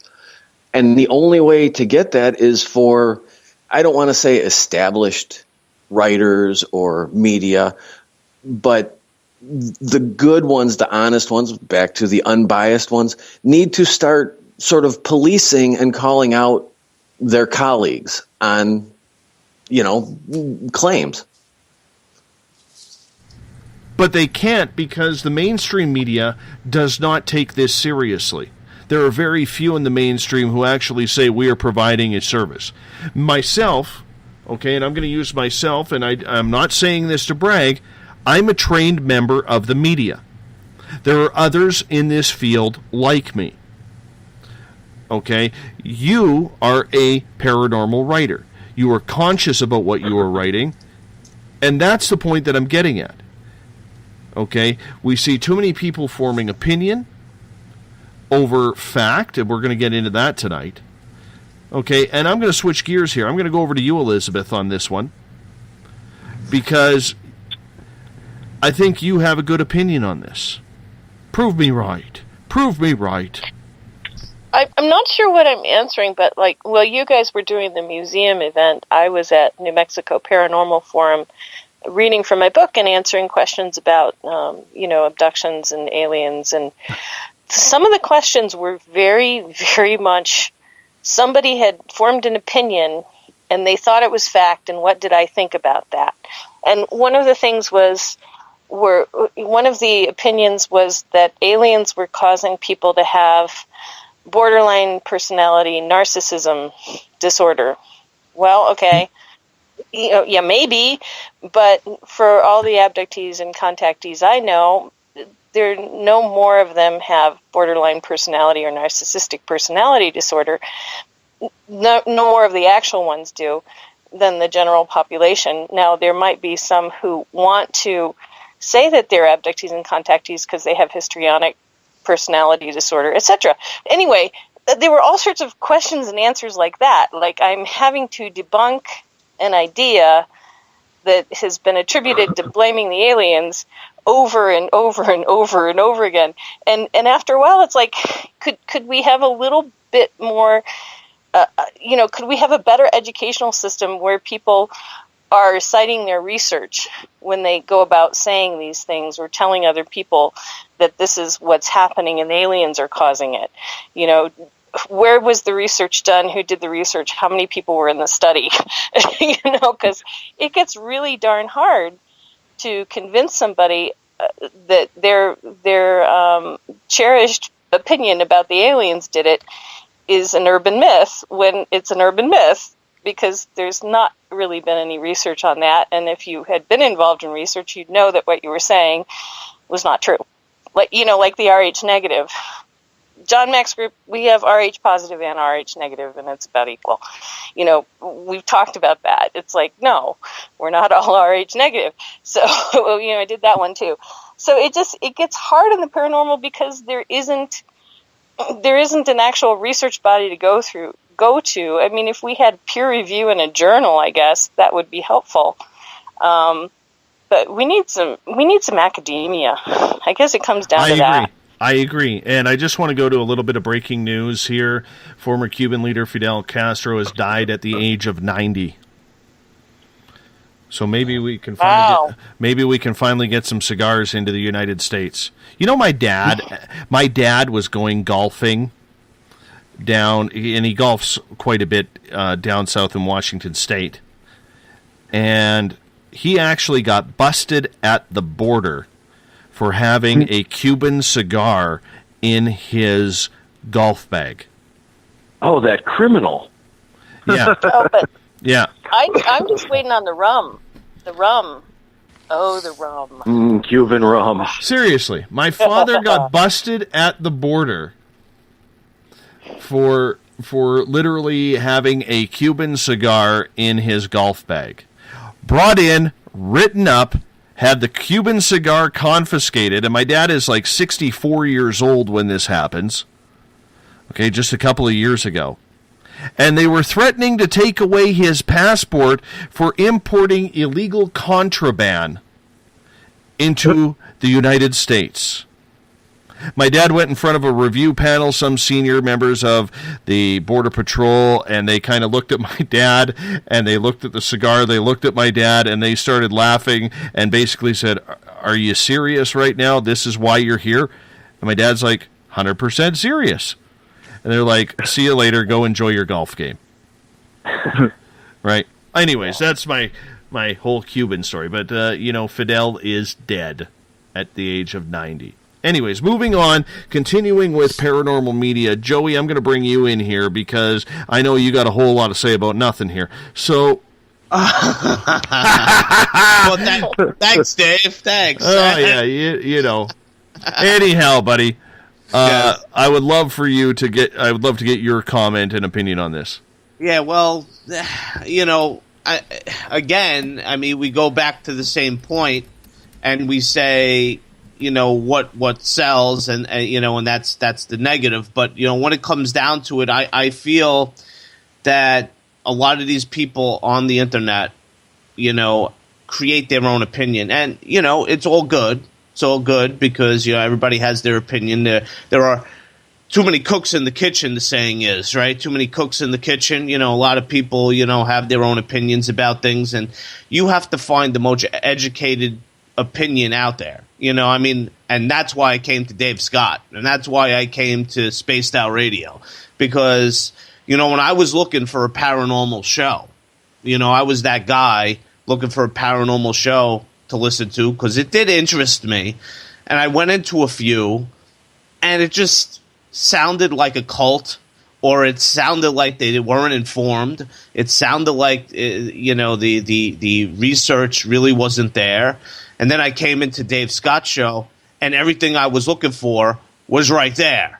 You know what I'm saying? So you can make your own opinion on who actually does the great research and who doesn't. And you could actually look through the people and see through the people that don't do the research. And even if they have an opinion, which they're obviously going to have their own opinion, I wouldn't listen to them anyway because they wouldn't have an educated research opinion in my estimation. I would seek shows like Dave Scott's show for the paranormal because, right here is where I learned so much.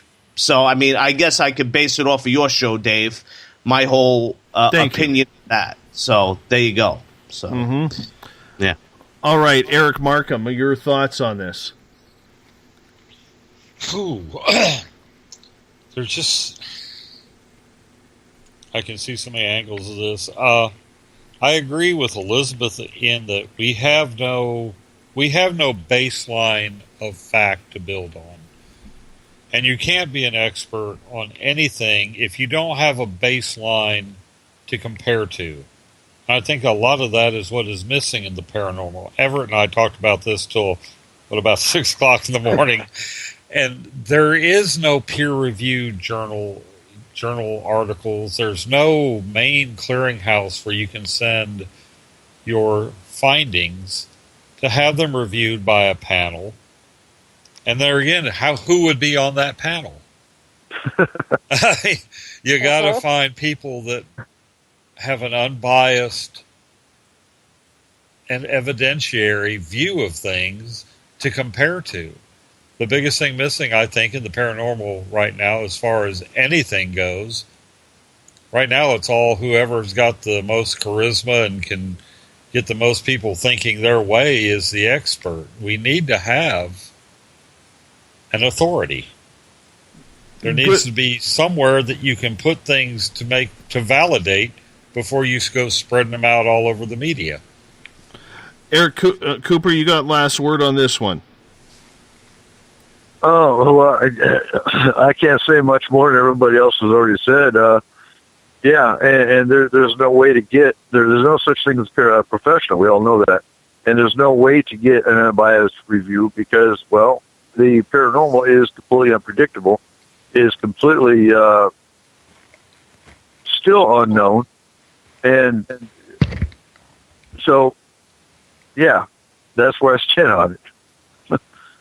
I want to continue this topic for a second, and Everett, I'm going to bring you back in here because I think Eric Markham brought up a good point, that there is really no more authoritative voice or medium left in the alternative / paranormal community when it comes to media.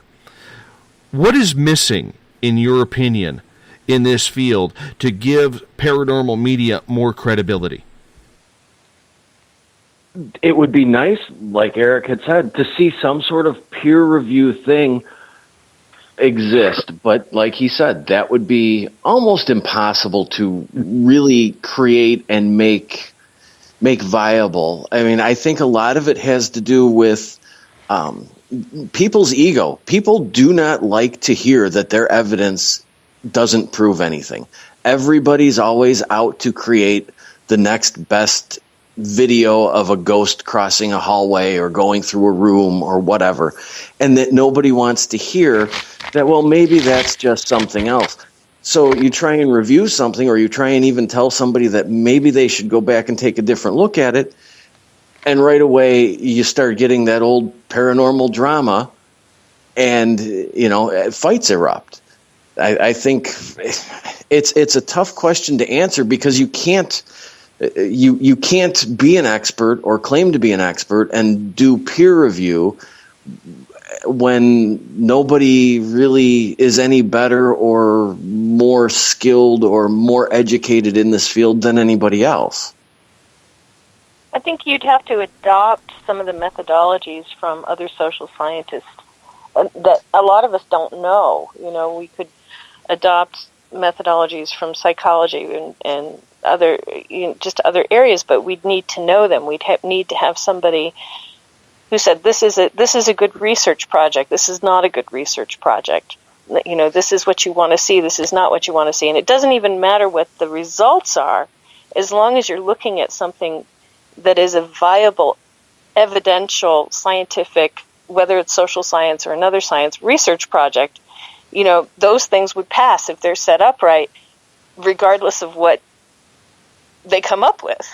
But I think to get somebody from any of the social sciences involved in something like that, the paranormal community kind of shoots itself in the foot, because there's so many people out there, for a lack of a better term, making a lot of us look like clowns. So psychologists, psychiatrists, sociologists, they're not necessarily going to want to attach themselves with some sort of peer review for paranormal evidence. Well, part of the peer review is that you don't know who has reviewed your paper, and you don't actually have somebody in another field do it. But anybody who would be doing any peer review, we'd have to all get up to speed on what science is. How do you make this into a science? And we're not there. Most of us are not there. We're not going to get there working, 60 hours a week either. Oh, no. Who does that around here? Yeah. Yeah, like I have sympathy for anybody who works 40-hour a week. Anyhow, Joey, what is missing in paranormal media? What is missing? I'll tell you what's there. It's definitely whatever it said. The ego. Everybody thinks they're right. Everybody has their own spin on things. And what's not there is a leader. And I could talk to the same thing with my community. The RSD CRPS community and the chronic pain community, because they're honestly looking for a leader too. I mean, and there should be a leader, in all aspects, but will people fall behind that one leader? That's the problem. That's the issue, because the ego says, well, I'm better than this guy, and I have a better opinion than this guy, and I do better research than this guy. But bottom line is there's a lot of ego. And there's not a leader to say, hey, guess what? Stop it, and let's work together to create unity, instead of creating all this divisiveness and all this fear-mongering, based on the ego. So I think I personally think that it's a lack of a leader in the specific arena or genre that you're talking about, because it's the same thing that's happening in the chronic pain community. There's no leader, and everybody is looking for a leader. And I'll tell you the truth, everybody is looking for a leader, and nobody knows who the leader is. And that's the problem, is that everybody has their own opinion, which is okay, which is great. We love that because that's what makes the world go round. That's what makes this country go round down here. And, but everybody wants the spotlight. And that's the problem is everybody sees themselves as the leader. And you need one true leader to actually run a specific genre and actually have all these other groups and people fall behind that one leader. I think that's the problem. It's ego. It's ego. So there you go. Eric Cooper, if there was one thing you could change about the paranormal media to improve it, what would you like to see? Better vetting, if that makes sense. I think, honestly, I think most of the paranormal community can say it. We've got that picture. We've got that EVP. If we had a panel that got put together of everybody that can vet, we've got the evidence we need. If everyone can get on the same page and say, okay, this is the standard we're going to set it at. If you don't fit that standard, you're going to fall by the wayside. That's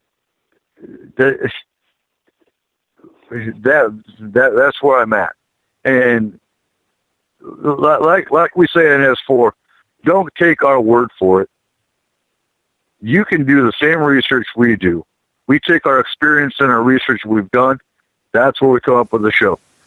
You can do the same damn thing. Don't take our word for it on our show. But again, you've got too many shows out there that they are the final word. They are the final say. And that's what part of the problem is. Eric Markham, you got last word on this. I would like to see some kind of, like, if you're doing microbiology research, you've got the American Society of Microbiology. I would like to see somebody establish, and whether that's us here or somewhere else, a central authority, somebody who's going to look at the film and say, "Oh, that's been tampered with." I just think the paranormal needs to pull together the paranormal media. It's broken. It's not going to be fixed because it's a money game. And I don't think it's until somebody raises the bar above all that we're going to see any difference. It's all going to be the faked, the brick on a string sailing across an alcove, or, it's too unpredictable. And if we don't set out and get multiple teams using an experimental model or a scientific model to investigate, we're never going to get anywhere, because it's always going to be, oh, we got this EVP or we got that. Yeah, it's never going to, there's never going to be a standard. It's always going to be who can ever yell the loudest is who's going to have the final say. And I just think there needs to be a serious effort made to standardize it. And I'm going to give you my opinion on this. I think the biggest issue is credibility. And one of you mentioned the fact that there's not enough vetting going on with guests. There's not a lot of vetting going on. And the hard part about this job is trying to take someone's story verbatim. Doesn't matter if they're on Mars or they are a ghost hunter. It is impossible to get 100% proof. All you have to do is the opportunity to believe. Whether you choose or not to believe as part of the audience, okay, you have to do that. But my problem with it is, like the same complaint we have with the mainstream media. We have people using their opinions as fact. And that is dangerous. And we're going to get into that in hour number 3. Okay, but that is the hardest part for me, is that we are going to make sure that everybody has an opinion on an unbiased level. Because the problem is, when you don't have people who know how to broadcast properly, you don't have people who are vetting their opinion or vetting their facts rather than vetting their opinions, it's a dangerous, dangerous slope that we are on. And I don't like it. Saber is saying in the Spaced Out Radio chat room, how much harm do you think, if any, the entertainment aspect does the paranormal media, does to the paranormal media, pardon me? And do you think it can truly coexist alongside with the educational, informational aspect? My answer to that, Saber, would be I don't think the two can get along, because there is so much sensationalism and not enough training, not enough schooling for anything like that, where I believe that the two could actually make it happen. Elizabeth, what's your opinion on Saber's question? Do you think, if any, the entertainment aspect does to the paranormal media? How much harm? I think it over sensationalizes it. I have one of my very best friends is all about paranormal TV shows all the time and conspiracy shows, and he's a professor. You know, he's a social scientist professor, so he's not stupid. But every once in a while, you know, something will be said on a show, and he will get all freaked out about something that has been over sensationalized. And it'll come up in conversation, and I'll see his eyes get big, and I'll see him get real antsy, and I'll see the ontological shock, and I'll see the fear, and I'll be like, okay, what's going on? Well, you know, on this show I saw blah, blah, blah, blah, blah, blah, blah. And I'm just like, yeah, it's not as big a deal as all that. You know, calm down. It's all going to be okay. So even the most rational-minded, educational person can get wigged out by how far they go on the TV shows lately. It's not good. Eric Cooper, you got a final word on this, and we got about 90 seconds for you. Oh, God. What was the question again? Just, do you think there's any harm, if any, to the to the entertainment aspect, and if it affects the paranormal media? I think the more entertainment aspect you see, general people are going to see everything as entertainment. And I'll leave it at that. On that note, we are going to get ready to take our final break of the night here on Spaced Out Radio, as we are finishing up with the round table, the SOR round table, the final Friday of every month. Coming up after the break, we are going to do a draw for our SOR Space Traveler of the Month. Will it be you? How about you over there in your chair? How about you at your desk? You know, you. I'm pointing right at you. Will it be you? Let's figure it out right after this. Thank you for listening in as we wrap things up on the second hour of this 3-hour show with the panel, Eric Markham, Eric Cooper, both from S4 with E Squared, Everett Thiemer, paranormal writer, Joseph Q.F. Aquilino from the WIRN Network, and Elizabeth Anglin from Spaced Out Weekend. We'll be right back after this. The SOR Sightlines is a place for you to find answers to your strange experiences. Hi there, this is Mike Schmidt. If you have had an encounter with ghosts, UFOs, Bigfoot, ETs, or anything else that doesn't make sense, head to spacedoutradio.com and file a Sightlines report. All information you give is 100% confidential, and I will personally help you find the answers you need. SOR Sightlines, your answers are a click away.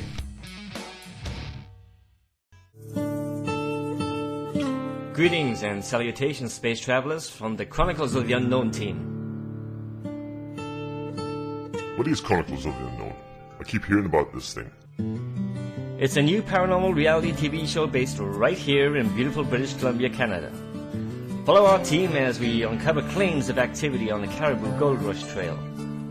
You can also follow us here every third Monday, where 2 members of our team will be available to answer your questions. We'll give you some equipment updates and some of our experiences on the road, right here on Spaced Out Radio. Hi there, I'm Butch Witkowski, lead investigator with the UFO Cop. On the final Monday of every month, you can listen to me and host Dave Scott on Spaced Out Radio's Strange Days. We're going to get to the heart of the matter when it comes to what's happening out there. People are seeing and experiencing things from ET contact to Bigfoot, and I want to hear about it. Your experiences are what we investigators need to help solve these unknown mysteries. So tune in at spacedoutradio.com to the final Monday of every month from Butch Witkowski's Strange Days. Visit purpleplates.com today. For over 40 years, the Purple Energy Plates have been delivering amazing results for their many customers. Inspired by the great genius Nikola Tesla, the harmony, healing, and energetic effects of the plates have proven over and over to be beneficial and often miraculous to thousands of customers. With their money-back guarantee and the many benefits, how can you afford not to get one? Check their site for daily specials and choose from their many energy products. You won't be sorry. Visit them today at purpleplates.com for mind, body, and spirit, and expect a miracle. This is your medium, Joanna, from Spaced Out Weekend, 2 mediums and a large. I would love it if you would come and join us with host James Tyson every other Sunday on Spaced Out Weekend. Together, we will take your calls and your questions live. Our goal is to provide you with a positive outlook on deep questions that you may have. Questions regarding love, relationships, money, or whatever else is on your mind. Come and check us out at spacedoutradio.com. Have you checked out the SOR Spacewire at spacedoutradio.com yet? Every day we post the latest stories regarding the weird, strange, and completely unbelievable. From cryptid and UFO sightings to the conspiracy world, we tackle it all. Hi there, I'm Eric Markham, Spaced Out Radio's news director for the SOR Spacewire. And if you have a story, I want to hear it. Email me at news@spacedoutradio.com. Patrolling the Pacific Northwest, we are always on the lookout for the strange and unassuming stories that real people are experiencing. Hi, I'm Vincent Zunza from Pacific North Weird. Me and Alexandra Sullivan have teamed to bring to you those odd stories that never seem to make it into the mainstream. Stories so weird that will leave you scratching your head wondering, is this real? It's as real as it gets with Pacific North Weird. You can watch our videos right here at spacedoutradio.com. Become more intimate and interactive with Spaced Out Radio. Join our Space Travelers Club with your new membership. For $5 a month, we'll provide you with special access to the website, monthly prize draws from books to psychic readings, along with monthly newsletter, private interviews, and more. Sign up today to be part of Spaced Out Radio's experience. Every month on Spaced Out Radio, we look into the deep and dark reports of cryptids roaming around the world with me, Rob Morphy, from Cryptopia.us. I would love it if you would join me and host Dave Scott as we delve into the most arcane stories and reports regarding creatures of the unknown. My job is to hunt down the details and bring the evidence forward to you. These aren't your regular Bigfoot stories I'm talking about either. You can find out more about crypto history at spacedoutradio.com. Looking for a place to advertise at a very reasonable cost? Look no further than Spaced Out Radio. SpacedOutRadio.com has an advertising tab that you can click to check out our daily, weekly, and monthly packages to play on the radio, or our website including social media. From commercial spots to banners, we have it all. Check out our competitive pricing today.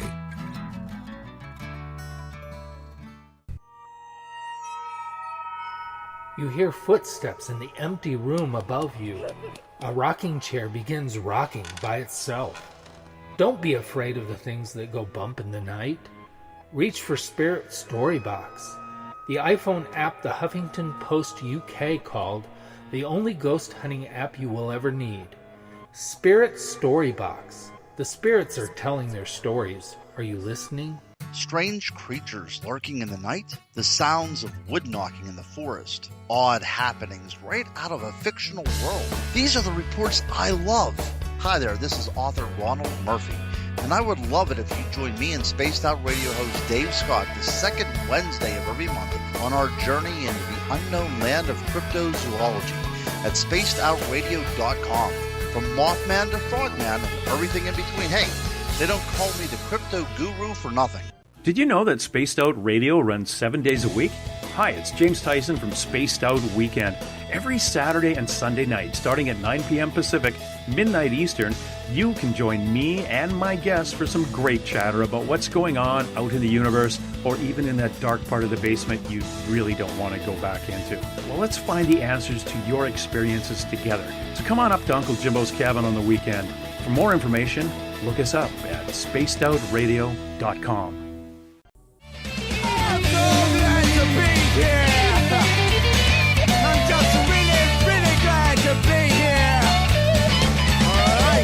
would you like to connect with us on Spaced Out Radio? Head to spacedoutradio.com to check out the latest shows, guests, and sponsors.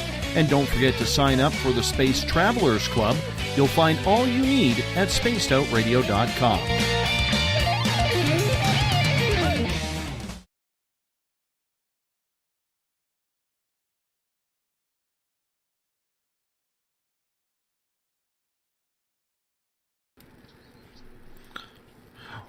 Welcome back for the final hour of Spaced Out Radio tonight. And we're going to do our SOR Space Travelers draw. So what I do is I got my New York Yankees baseball cap because it's a winner, unlike Joe Aquilino's New York Mets. No, they don't count. No. What? The Red Sox don't count because, well, they're just blasphemous. And the Mets, well...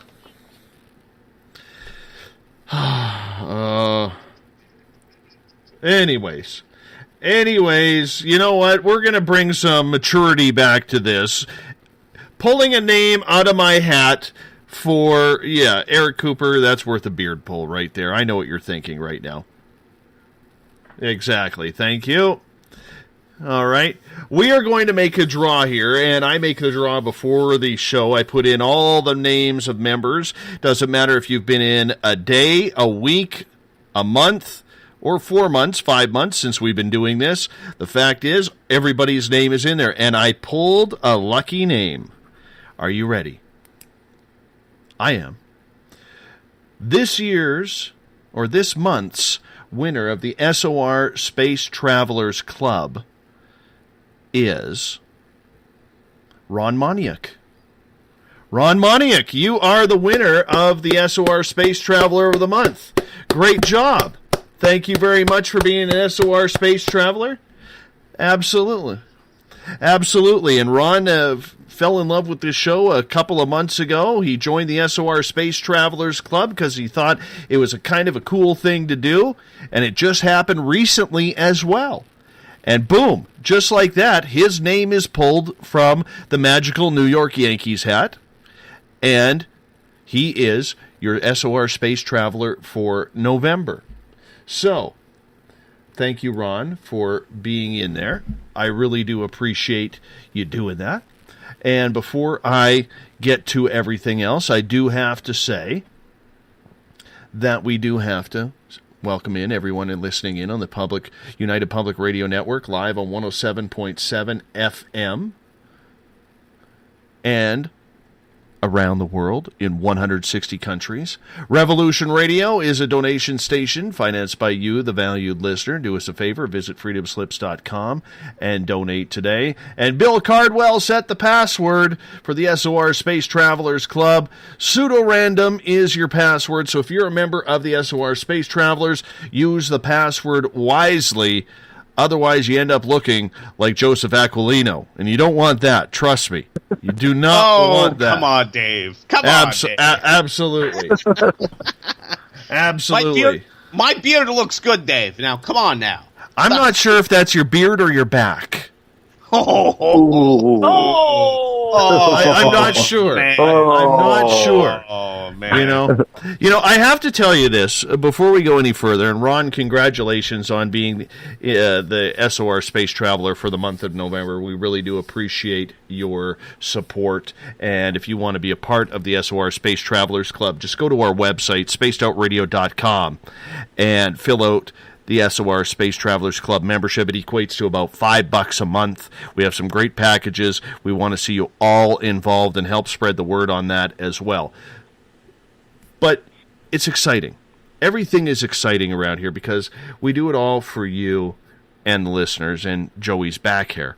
You know, that's the way we do things around here. But I have to tell you, Joe every day puts on these live videos, and he's awesome at it. I mean, if you haven't checked out Joey's videos, his live Periscope / Facebook Live updates, I mean, if you can't get excited for his show by watching those, I don't know. But Joe has a collection of things in his broadcast center. And one of the things he likes to do is spritz his cologne. Joe, did you spritz tonight? No, I didn't spritz tonight, Dave. I usually only spritz when you come around, Dave. I don't do it when you're not around. Lately.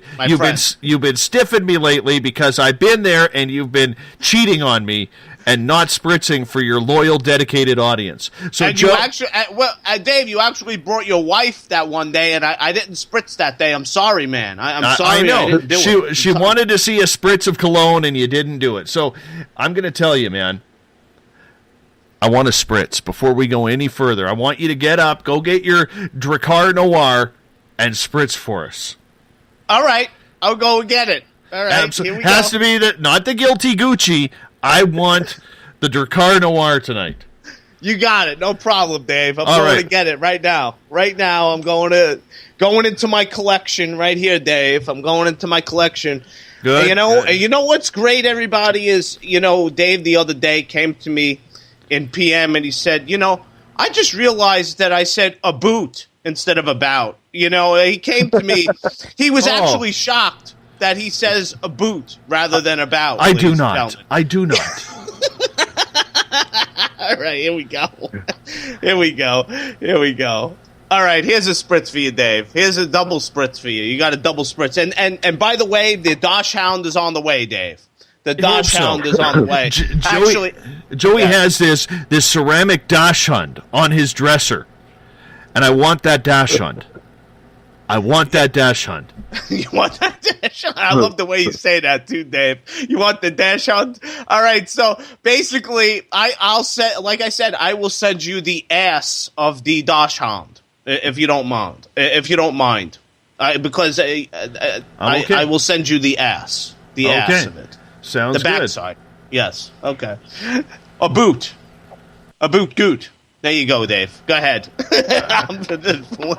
I'm waiting for a spritz here, man. Before I go any further, I've wasted 4 minutes. I spritzed. We didn't hear it. Oh, come on, man! All right, here we go. I'm putting it close to the microphone. Here we go. Oh man, that's great. Oh, there it was. There it was. I heard it. That's a winner man. for me. It smells so good. I'm smelling my own cologne. It smells great. Oh, beautiful. Yeah. Thank you, Joseph Q. Aquilino. We appreciate that, because it's only getting better and better every single time. All right, we got our panel here for the final hour of the SOR Roundtable tonight. We are joined by paranormal writer Everett Thiemer, along with Eric Markham and Eric Cooper from S4 with E Squared and Elizabeth Anglin from Spaced Out Weekend. Good to have you along for the ride, everybody. It's really, really appreciative. We do this show the final Friday of every month, and we're going to continue on with our panel and the topics of the night. And I want to get into Bigfoot here for a second. And Elizabeth, I'm going to start with you on this one because I know you've had Bigfoot experiences. Okay. We make a lot of noise that there isn't a good video, there isn't a good picture of Bigfoot out there. And let's face it, whether you're on YouTube or you're on the internet, all these pictures that are out there, one way or another, seem to be so blurry. I cannot believe for the life of me, and I've been thinking about this a lot lately, that everybody out there is a bad photographer. I cannot believe that almost every quality photo, or what could be a quality photo, comes out blurry. Elizabeth, why do you think that Sasquatch photos and videos are always blurry one way or another? I don't have an opinion about that. The only one that I really feel is real is the Patterson video, because it's a woman and she's got breasts. And and she's got a hitch in her get-along, which you can't fake those things. You just can't fake those things. And I could see any of the other ones. There's some from Colorado, Bigfoot running, on the other side of a lake. That could be a big guy in a gorilla suit. It obviously could. There's just not... There's not enough detail. There's not enough definition. There's not enough naturalness to the other videos for me to say one way or another, except that I doubt them because they don't seem natural. That's people are hoaxing. They're out there hoaxing. That's what I think. Well, mean to say, but no, and I understand, and I agree that a lot of those videos and photos are maybe CGI, a lot of people in costumes, and some of them much better than others, let's be honest. But I think there is a lot of good potential videos and photos out there, but all we are seeing is the blurriness. Now, a lot of people, Eric Cooper, tend to believe that Bigfoot can give off some sort of signal in order to push away those type or make those photos blurry, and it's the same thing with stationary trail cams where Bigfoot never seems to be in them. What is your opinion on this? I totally agree. I believe a good portion of them are faked.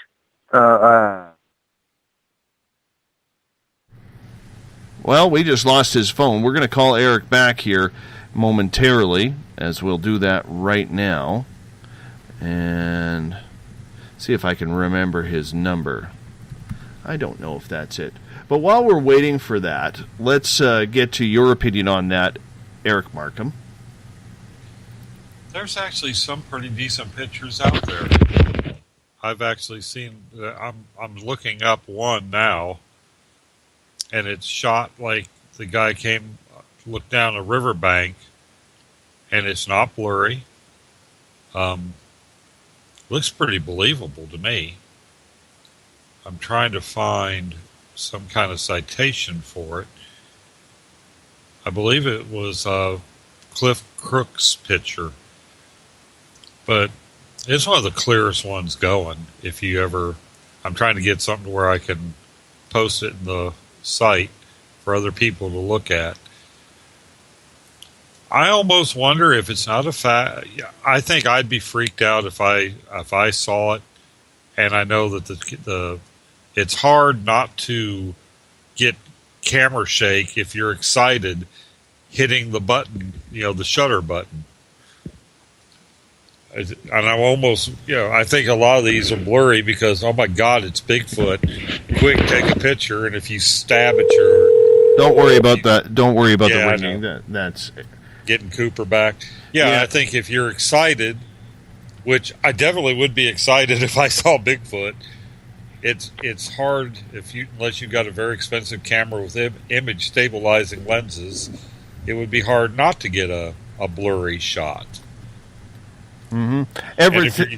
Okay, go ahead, Eric. Sorry. Well, it's just if you're using an autofocus camera and you're in a woods, you're going to have problems because the limbs and stuff that get in the way throw off the autofocus as well. So I think there's a lot of factors that make it blurry. A lot of mechanical factors. Everett Thiemer, what's your opinion on that? Do you think everybody's a bad photographer, or do you think there's something more to it? I've seen some pretty clear images of things that people claim is Bigfoot. Whether they're faked or not, it's tough to tell. But I kind of agree with Eric. It's tough. If I saw one and I was 50 feet away or 100 feet away and it's walking in the woods, I probably would shake a little too. It would be tough to get that picture off quick. So I really don't know. What about the theory then, Everett, that a lot of people who have studied and researched Bigfoot believe that it might give off some sort of signal to make those photos blurry? Is that just way too out there, or could there be some credence to it? I think it's a little bit too out there to say that at this point in the game. I'd like to see somebody find some concrete DNA evidence that points to some sort of creature. I'd like to see some sort of proof that it is there before we start giving it supernatural abilities. Goatman, what's your opinion? I know you are Staten Island's resident Bigfoot when you take your shirt off. Well, yeah, I cut down the only tree. I killed its habitat, Dave.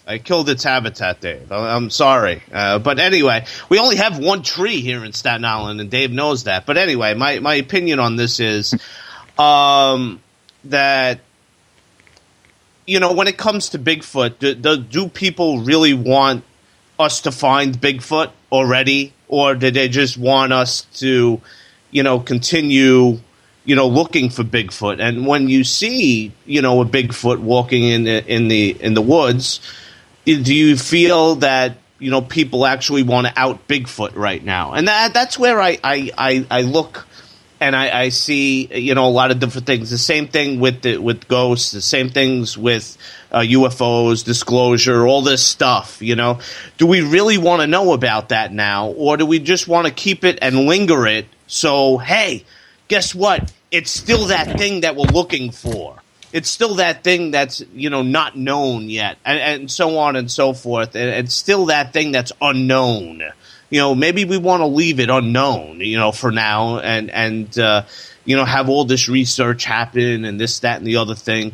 But if you actually see one and you try to take a picture of it, why is it blurry? Because do we really want to out Bigfoot right now? I mean, do we really want to say, hey, we saw Bigfoot, and then on the news, all these pictures of Bigfoot, come on the news, and all of a sudden, here comes the propaganda machine telling us that, oh, yeah, we saw Bigfoot and this, that, and the other thing, and, that can't be Bigfoot. No, that can't be Bigfoot, and so on and so forth. So the bottom line is, are we ready to out Bigfoot right now? And are people skewing the pictures? Is there something out there skewing the pictures?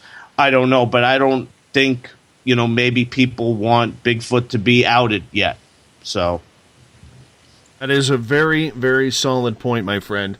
I don't know if a lot of people actually want Bigfoot to be outed, but you know what?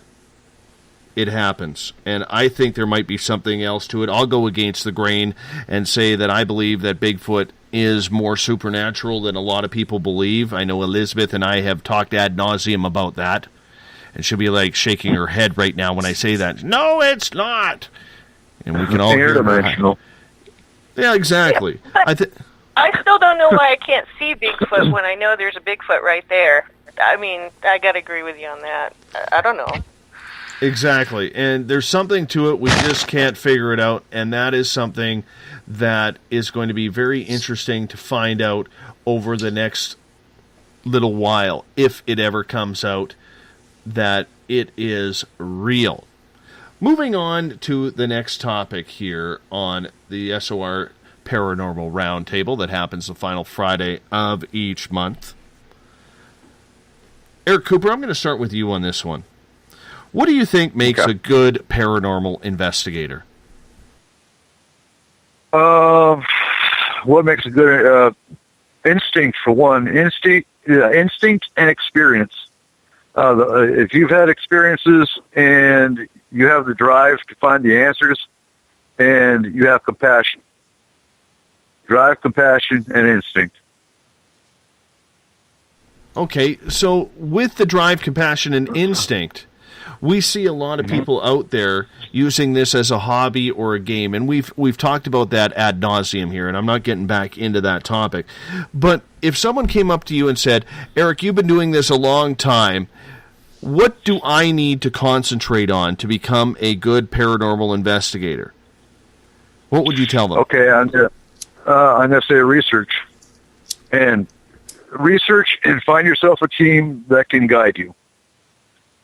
That's the best thing I can tell you, is experience, finding yourself a team that's been in the field at least 10 years, does not charge, and, go by the prerequisites that we've talked about on the show many times, and is in it for the right reason, and let them guide you. Other than that, instinct and the drive to find answers. Everthemer, I'm curious your opinion on this. What do you think if someone came up to you and said, I want to be a paranormal investigator? What advice would you give them? I think they need to be able to have an objective view. They need to have an open mind, but be willing to throw away things that are questionable. I think they need to have, not be a scientist, but have a basic knowledge of some different sciences. And I think they need to have a desire to want to experience these things. I totally agree with that, but I want to take this one step further. I think they have to have an opinion or some sort of understanding of what they are trying to search for or what they are trying to solve.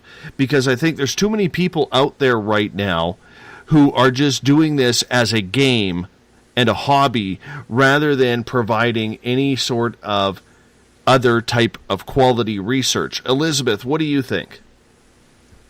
Oh, they all have to, good ones have to be flat out masochists. They, no credit, sit for hours in the dark, hopefully not fall asleep, get cold feet, have their legs fall asleep. They're just masochists. That's it. And smart ones, you know, having some existential crisis that can only be answered by paranormal research. Seriously. Eric Markham, you have had your own paranormal team. Take me through what you think. Well, like I said, the open mind, you can't have the preconceived notion.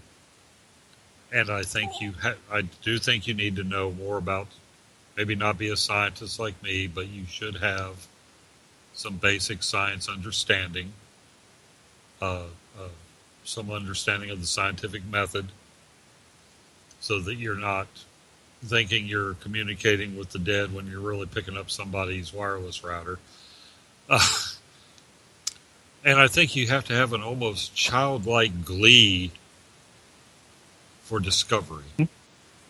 You got to go in with, I think that's what makes a good investigator, is somebody who just is so enthusiastic about it, you know, that it's like when, you know, a kid at Christmas time. I know every time I go on an investigation, which I haven't for a long time now, unfortunately, but I was always so amped up about, will this be the one, you know? But not let that, you can't let that desire or that enthusiasm cause you to, you know, chase a red herring. You got a certain way you have to do things, and you have to adhere to that. You can't want that result so bad that you skew your data to get it. So you know, one, okay, a childlike wonder of the world. You got to have the enthusiasm, but you also have to have the integrity to realize that you're not going to get something every time you go out, and be okay with that. You don't want false, or you don't want crap in your basket. You want good, honest to God, well achieved data. And you got to be, well, it's like when you go fly fishing, you got to be willing to cast that line out there 1,000,000 times for that one bite. So patience as well. Integrity, patience, and a childlike wonder. Joseph, I know you haven't been on any paranormal investigations because you're just kind of getting into this, and in reality, you are still quite learning on this, much like I am. If you were to join a paranormal team, what advice would you be seeking as someone who's never done this before? Well, yeah, I would look for somebody who has opinion too, Dave. I agree with you wholeheartedly. I agree with having an opinion and having a premise and having a passion for what you believe in and having a passion for the paranormal. You know, I think you also have to have the passion and the compassion for the actual spirits. I mean, you have to have compassion for the spirits as well when you go into the paranormal. So it's all about having a premise. It's all about having an opinion. And it's all based on your experience, okay? Opinion and premise is based on your experience. So it's important to have an experience factor as well. I also think research is key. I also think research is very key. You know, you need to do your own research and make sure you get your own research. But it's all about the passion and the compassion you have for the paranormal. And it really needs to go into your what? Leadership. You need to have leadership to lead a team. And the most important other thing is you need a leader that knows how to build a team. Okay? And the team makes the leader. If the team is not so good, the leader is going to look bad. So I think, all those things together really brings you an awesome paranormal team, and hopefully, at that point, they will be world renowned, and known all around the world, as a team that could come in and help. So that's what I look for in a paranormal team. So I think that's a very fair comment, Joe. Thank you so much for that. I appreciate that. No problem. Before we move on, can I say something? Yeah, absolutely, man. Because we've talked about the word opinion here quite a bit, but an opinion has to be fluid. You can't form your opinion and just stick to it regardless of what's going on around you. There's a lot of people out there who form their opinion and then collect the evidence to back up their opinion. People need to have an opinion and let that opinion change based on what's going on. I agree, Everett. I agree with that. If I may, Dave, I agree with that. You have to have an open mind. Have an opinion, but have an open mind. Yeah, which is very key. If you don't have that open mind, then you're just a closed opinion, and you're just finding, research and information on what your opinion is based on. That's why you need to have an open mind. I definitely agree with you, Everett, on that, but you do need to have an opinion first to actually have an open mind, to learn about what other people think about that specific thing. So, yeah. And moving on to our next topic of the night on the SOR Space Travelers SOR Roundtable, I should call it. Actually, Everett, I'm glad you brought up the fact of opinion, because my next question in line was, we have a lot of researchers out there who believe they are conducting scientific exploration into UFOs, into Bigfoot, Dogman, ghosts, paranormal, whatever you want to call it. Okay? Yet, they leave so much of the theories out there. And in fact, call themselves that they are doing scientific experimentation, when in reality, all they're doing is flexing their opinion on someone. So Everett, considering you brought it up, I'm going to start with you on this one. There's a big difference between scientific opinion and scientific knowledge. What do you think the difference is? Well, I think in terms of the paranormal investigators kind of walk a line, and it's not really science in terms of the scientific method. We can't make a spirit repeat something on command generally. We can't control what goes on. But I think that, and I don't know if this answers the question exactly, but I think that we have to find a balance where the scientific community and the paranormal community can kind of walk a line together and agree that some things are just unexplainable. I get that, but as we've stated many times on this show before, Everett, we have too many people going out there saying, I am conducting a scientific experiment, when they have no understanding of science since probably grade 8. So what they are doing is flexing their opinion. And I'm going to give you an example on this, if you don't mind. I'm going to use the topic of Bigfoot. There are many Sasquatch researchers out there who don't pay attention to the First Nations legends. They don't pay attention to people who have had supernatural experiences around Bigfoot. They don't pay attention to anybody who has had an experience, say, of alien abduction, where they have been conscious and seen Sasquatch either around the spaceships or on them. Okay? They eliminate everything before they have even tried it, because in their minds there is not enough proof or evidence that that is possible. Or they say they are looking for an actual creature when they are eliminating the possibility of interdimensional species and or shapeshifters. Okay? So when you're flexing your opinion over, and hiding it behind the word science, is that not a danger to research? I think it's a complete danger. Why is that? Well, I mean, It's kind of a long-winded, tough way to explain it, but I mean, you are correct, and you've said it many times. There are a lot of people out there that, and maybe it's ego-driven, maybe it's they want the attention on them. You take an opinion and you push it and you push it and you be the loudest voice and you try and convince the world that your opinion is fact. And the paranormal isn't really a science. It's a balance that maybe it pulls some scientific aspects in, but I think that the people who claim that they're using science are fooling themselves as much as they're fooling the people they show their evidence to. Elizabeth, what is your take on the difference between science versus opinion? You know, it's hypothesis and theory if it's science. So, for example, my opinion is that there is a terrestrial connection with Bigfoot. So if that's my hypothesis, I really think Bigfoot is terrestrial and there's a reality and it's physical.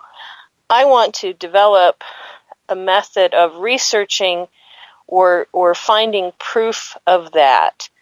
And that is better than any other method of finding proof of the terrestrial nature of Bigfoot. So I've got to come up with a really spanking great research project that will find proof of that. Now yours is Bigfoot is not so terrestrial. If you want to do science around it, you got to find, you can hold the opinion which is your hypothesis, and then think of a method of proving that. Or in what will happen in the research project is you'll either prove it or disprove it, or you'll come up with a no good result whatsoever. But it's important to have an opinion in order to have a direction to go in to start off with, and that's called hypothesis and theory. And if it's just opinion and you jump from opinion to saying it's this, you're a effing moron. And that's bad. And it's really dangerous, and we shouldn't be doing that. So I agree with Everett. That's my opinion. Eric Markham, your take on this.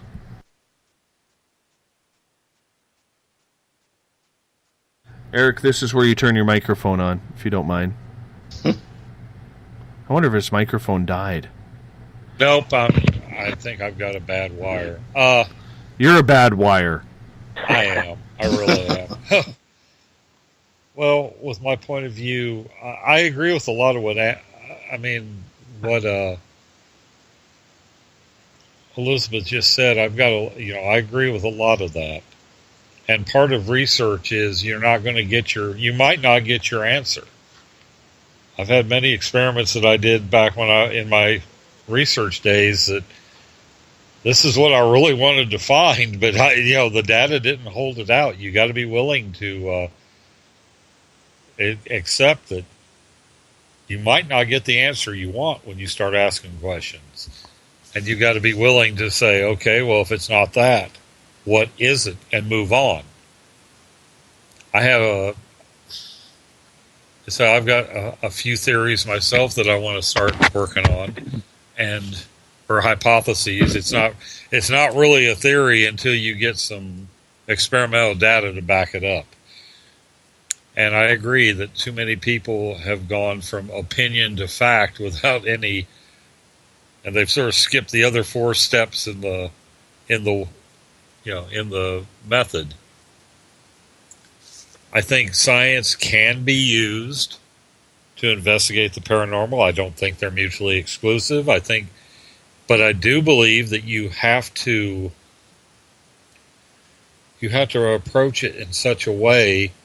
You got to find something that's going to be reproducible.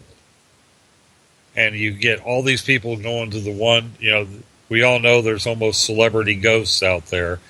Everybody that goes to this site meets such and such.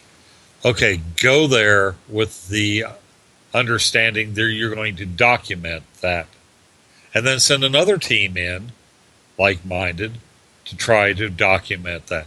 It's not until we start getting multiple teams using the same gear and the same approach, validating these investigations, that we're going to make any headway. Other than that, getting the same result. Yeah, you got to get the same result. And it seems like there's enough of them out there that do. I'm not saying that they act on command, but the odds are good. If you go to this site, you're going to encounter this spirit. Find those, and then go in there and actually use a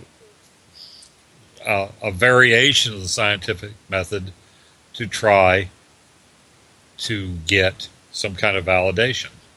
Compare your notes with another team that did the same thing. Then we'll start making some headway on this. Eric, let me interrupt you here for a second, because as a scientist, and you are a scientist, okay? For those people who are listening who may not know, Eric is someone who's educated in the field of science. You have your bachelor's of science as well. I'm curious, when you hear a paranormal team or a Bigfoot team start saying, we are conducting scientific investigation of whatever it is, do you cringe? Yes. Yes, because I think, okay, there's a difference between trying to answer a question with technology and trying to answer a question using a rather rigid format known as the scientific method. Yeah, I cringe. I mean, using technology is not the same as doing a scientific study. Okay, Eric Cooper. Science versus opinion. Where do you stand on it? In the middle. Because you can't have one without the other.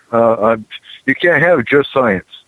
My opinion, you have to use psychics as well as science to have a balanced view.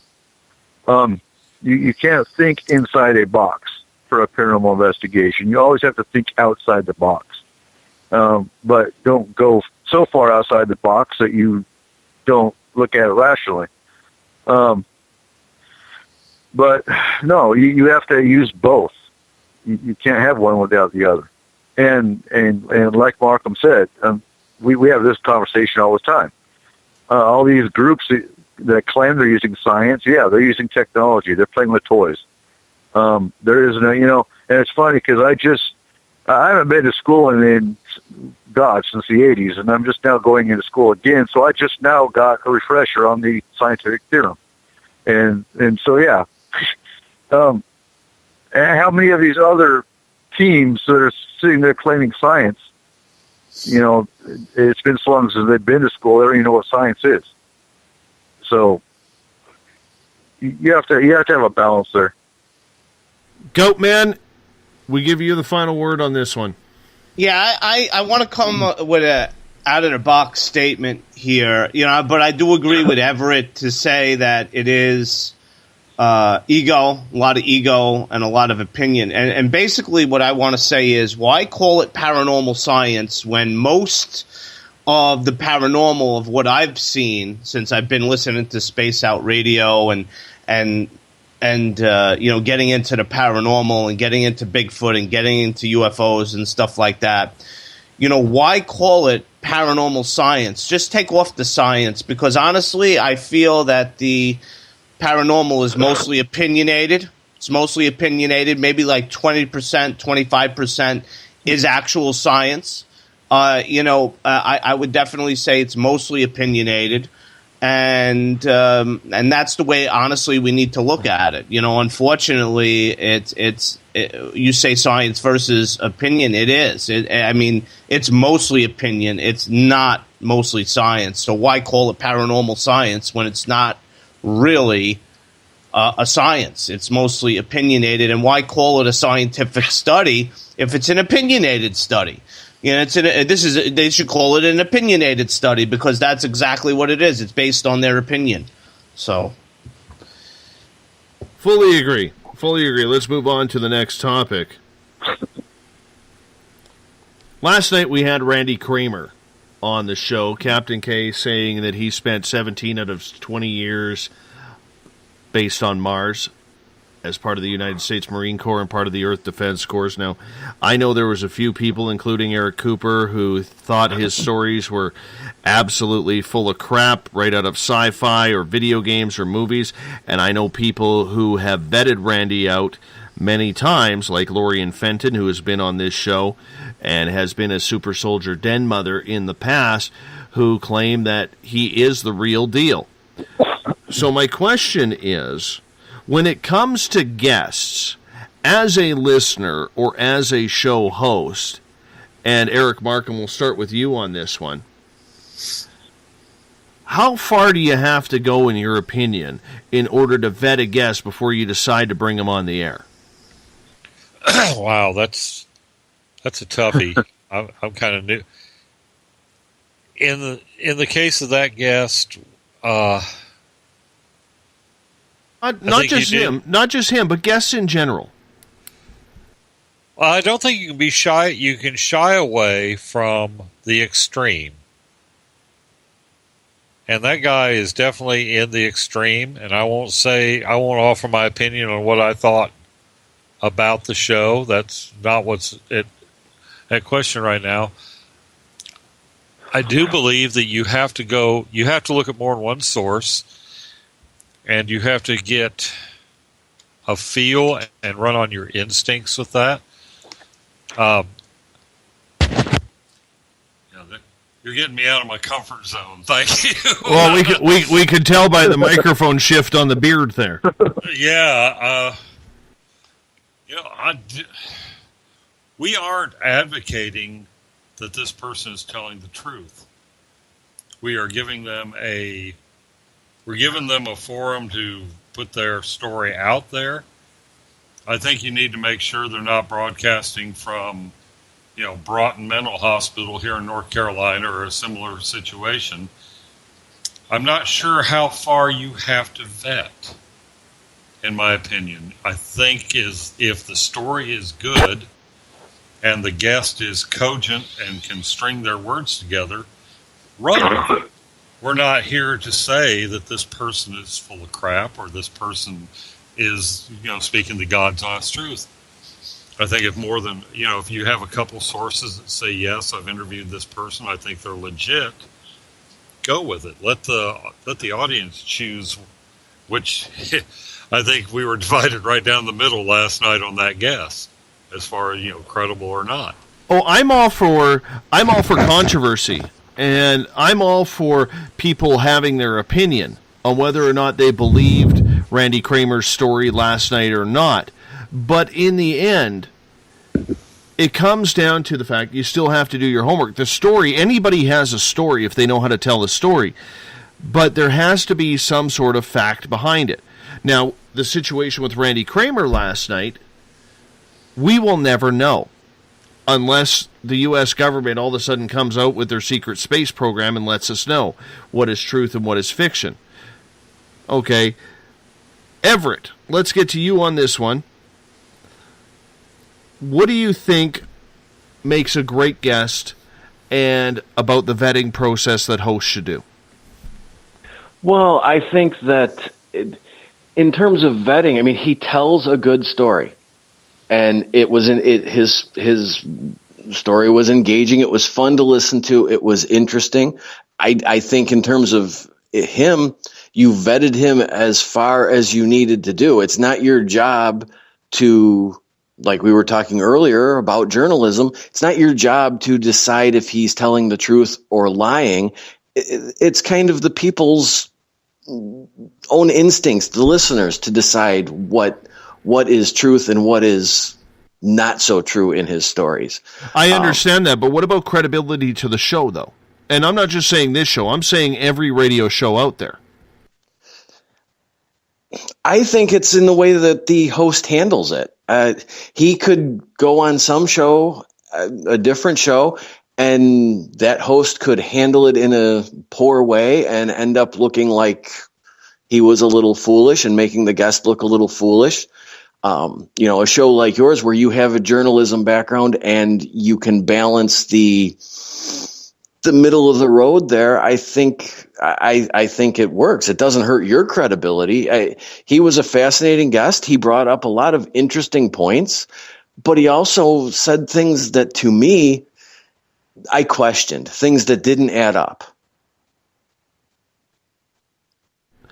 Joey, I know you didn't listen to last night's show, but you book a lot of guests for the W Gout Network that you were on. And I'm wondering, when you were booking a guest, how concerned are you as a host about credibility that follows anybody who you interview?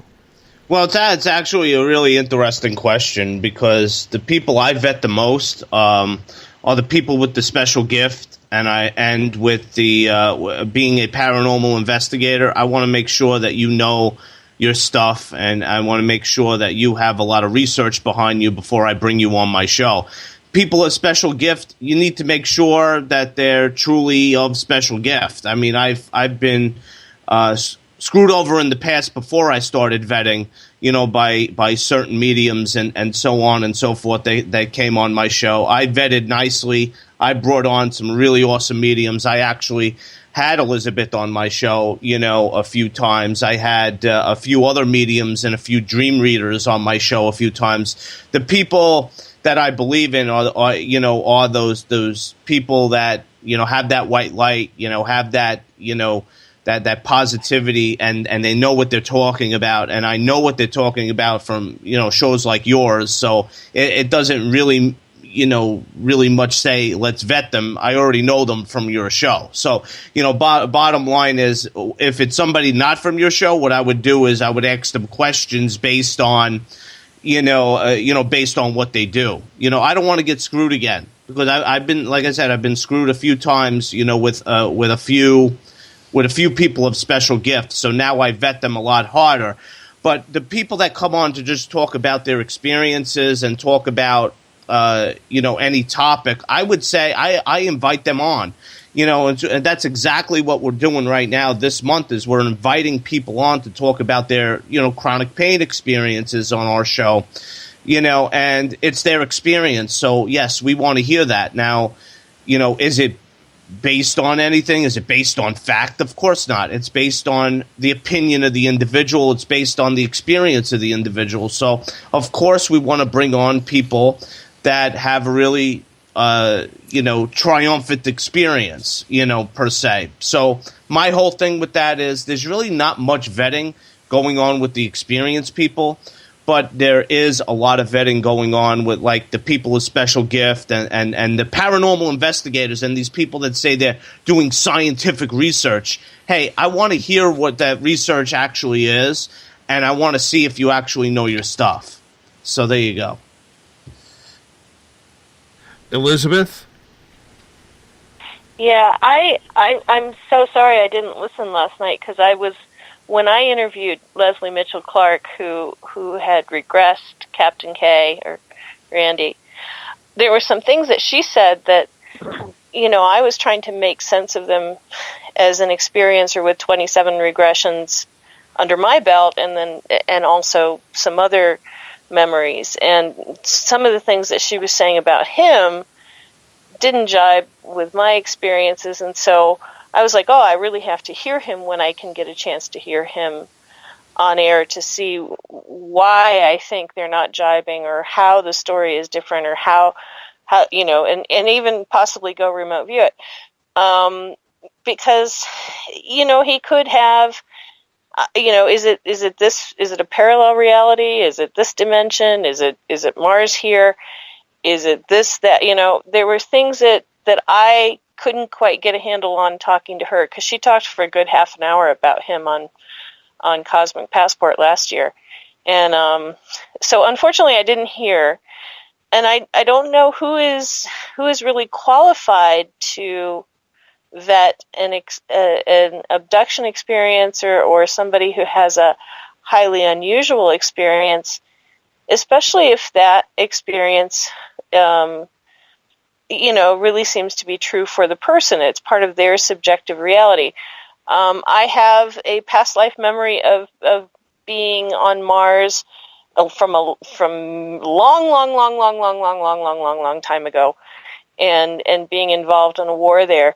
but it's from way, way, way, way back in the way back. And so, part of me is thinking, well, is he time traveling? But I don't know how you would do any better. He's obviously interesting, and it may be real reality for him. It may be subjective reality. It may be all over the map chronologically. I don't know. I should have listened to him, so I apologize. But, yeah. So when you're booking people for Cosmic Passport or Spaced Out Weekend, what do you look for in a guest? How far do you go in whether or not you're finding out if that person is credible?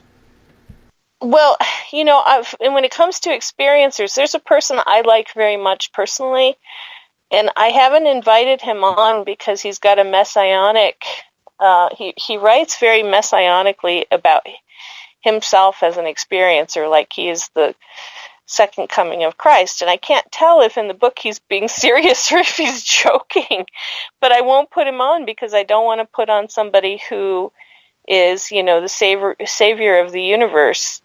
There are a lot of virtual reality narratives there's a lot of testing that goes on for alien abductees where we're told you're the only person who can save everybody here. You need to, you go do this because you're the only person who can do it. And somebody who buys into that hasn't done enough work to understand that it's part of the testing and it's part of the training. It's, Randy could have been talking about virtual reality scenarios. Who knows what the aliens gave him? And unfortunately I didn't hear the show, but this one particular person, I like him. He's a good guy. I won't invite him on because of the messianic, because I don't think he's worked through that yet. And I don't think it's an actual reality. I think it's a virtual reality training that he took as real. So that cuts him off. The guy who did the Journey to Planet Serpo, I actually asked people who knew him whether he was being honest, and they said no, he wasn't. So he doesn't get to come on. Yeah, I asked his colleagues. Sorry, guy. I hope you're not listening.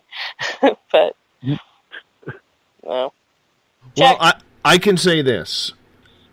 I take great pride in trying to get credible and true people into this show because I think our audience deserves it. And every now and again, you're going to have someone who is questionable, like Captain K, who I don't know if I would believe his story if I didn't know a lot of people who knew him better than I, people whose opinions that I have learned from and that I've trusted in this field. And I can honestly say when they sit there and tell me that he is the real deal or they feel that he is the real deal, I am very much in tune with wanting to believe that. Now, as you just heard me say, I want to believe that. There's no 100% proof. Unless some military official who is still serving comes out and says, I will stand in front of him and say, this man did spend time on Mars, then we look at it. Then we all of a sudden then we have a bingo, and all the silver hairs are going crazy because they didn't get 067. But the whole point is, you have to vet, because your guest and your credibility is everything. And if you have a guest who you think is maybe pulling the wool over your eyes, and it does happen, you have to be ready to either A, pound them into oblivion with subtle questions, or B, just say, you know what, that's enough. I think we've had enough, and thank you so much, but we're going to call this the day. And that's the only way it has to be. There is no difference on that. So, on that note, we only got a couple of minutes left. Holy crap. I know. Wow. Gone. Yeah. Bye. Wow. Bye. Hey, before we go, I want to say thank you to each and every one of you. Eric Markham from the SOR Spacewire and S4 with E Squared, along with Eric Cooper from Forest Moon Paranormal and S4, Everett Thiemer from Spaced Out Radio, soon to be. We'll just hint that out. And Elizabeth Anglin from Spaced Out Weekend. And last but not least, the Dash Hund man himself. Yes. Little Joseph frickin' Aquilino from the WIRN network. My buddy, thank you so much. You're welcome. You're welcome. That. And that Dash Hound is coming to you, my friend. I hope so. I hope so. You guys hold on. I'm going to wrap this thing up. Because on the Spaced Out Radio side, we have Mr. Ron Bumblefoot Thal, formerly of Guns N' Roses, playing Little Brother is Watching. Mr. Thal brings us in and takes us home every night on this show as the official sound of Spaced Out Radio. We thank Bumblefoot for being a part of this team as well. If you want to listen to this episode or others, you can catch our archives on YouTube, SOR, or make that Spaced Out Radio show. On TuneIn, Spaced Out Radio. On iTunes, Spaced Out Radio. We are everywhere. We gained some new listeners tonight. Michael, I'm talking about you, Michael Taylor, all the way in the United Kingdom, where it is literally 8 o'clock in the morning right now. Thank you so much for being with us. He's in Corby. Wherever the hell Corby is. I'm in Canada. Doesn't matter. He's part of the Commonwealth. Thank you. Appreciate it. We're gaining this one listener at a time. Do me a favor, friends. This is all I ask. Spread the word. The bigger we get, the more we're going to do for you. I want to do this job full time. I need your help. Tell your friends. Thank you so much for listening. I will be back on Monday with Butch Witkowski. You got Elizabeth Anglin and James Tyson in on Spaced Out Weekend, Saturday and Sunday. Much love to you all. We'll talk to you soon. Bumblefoot, take us home.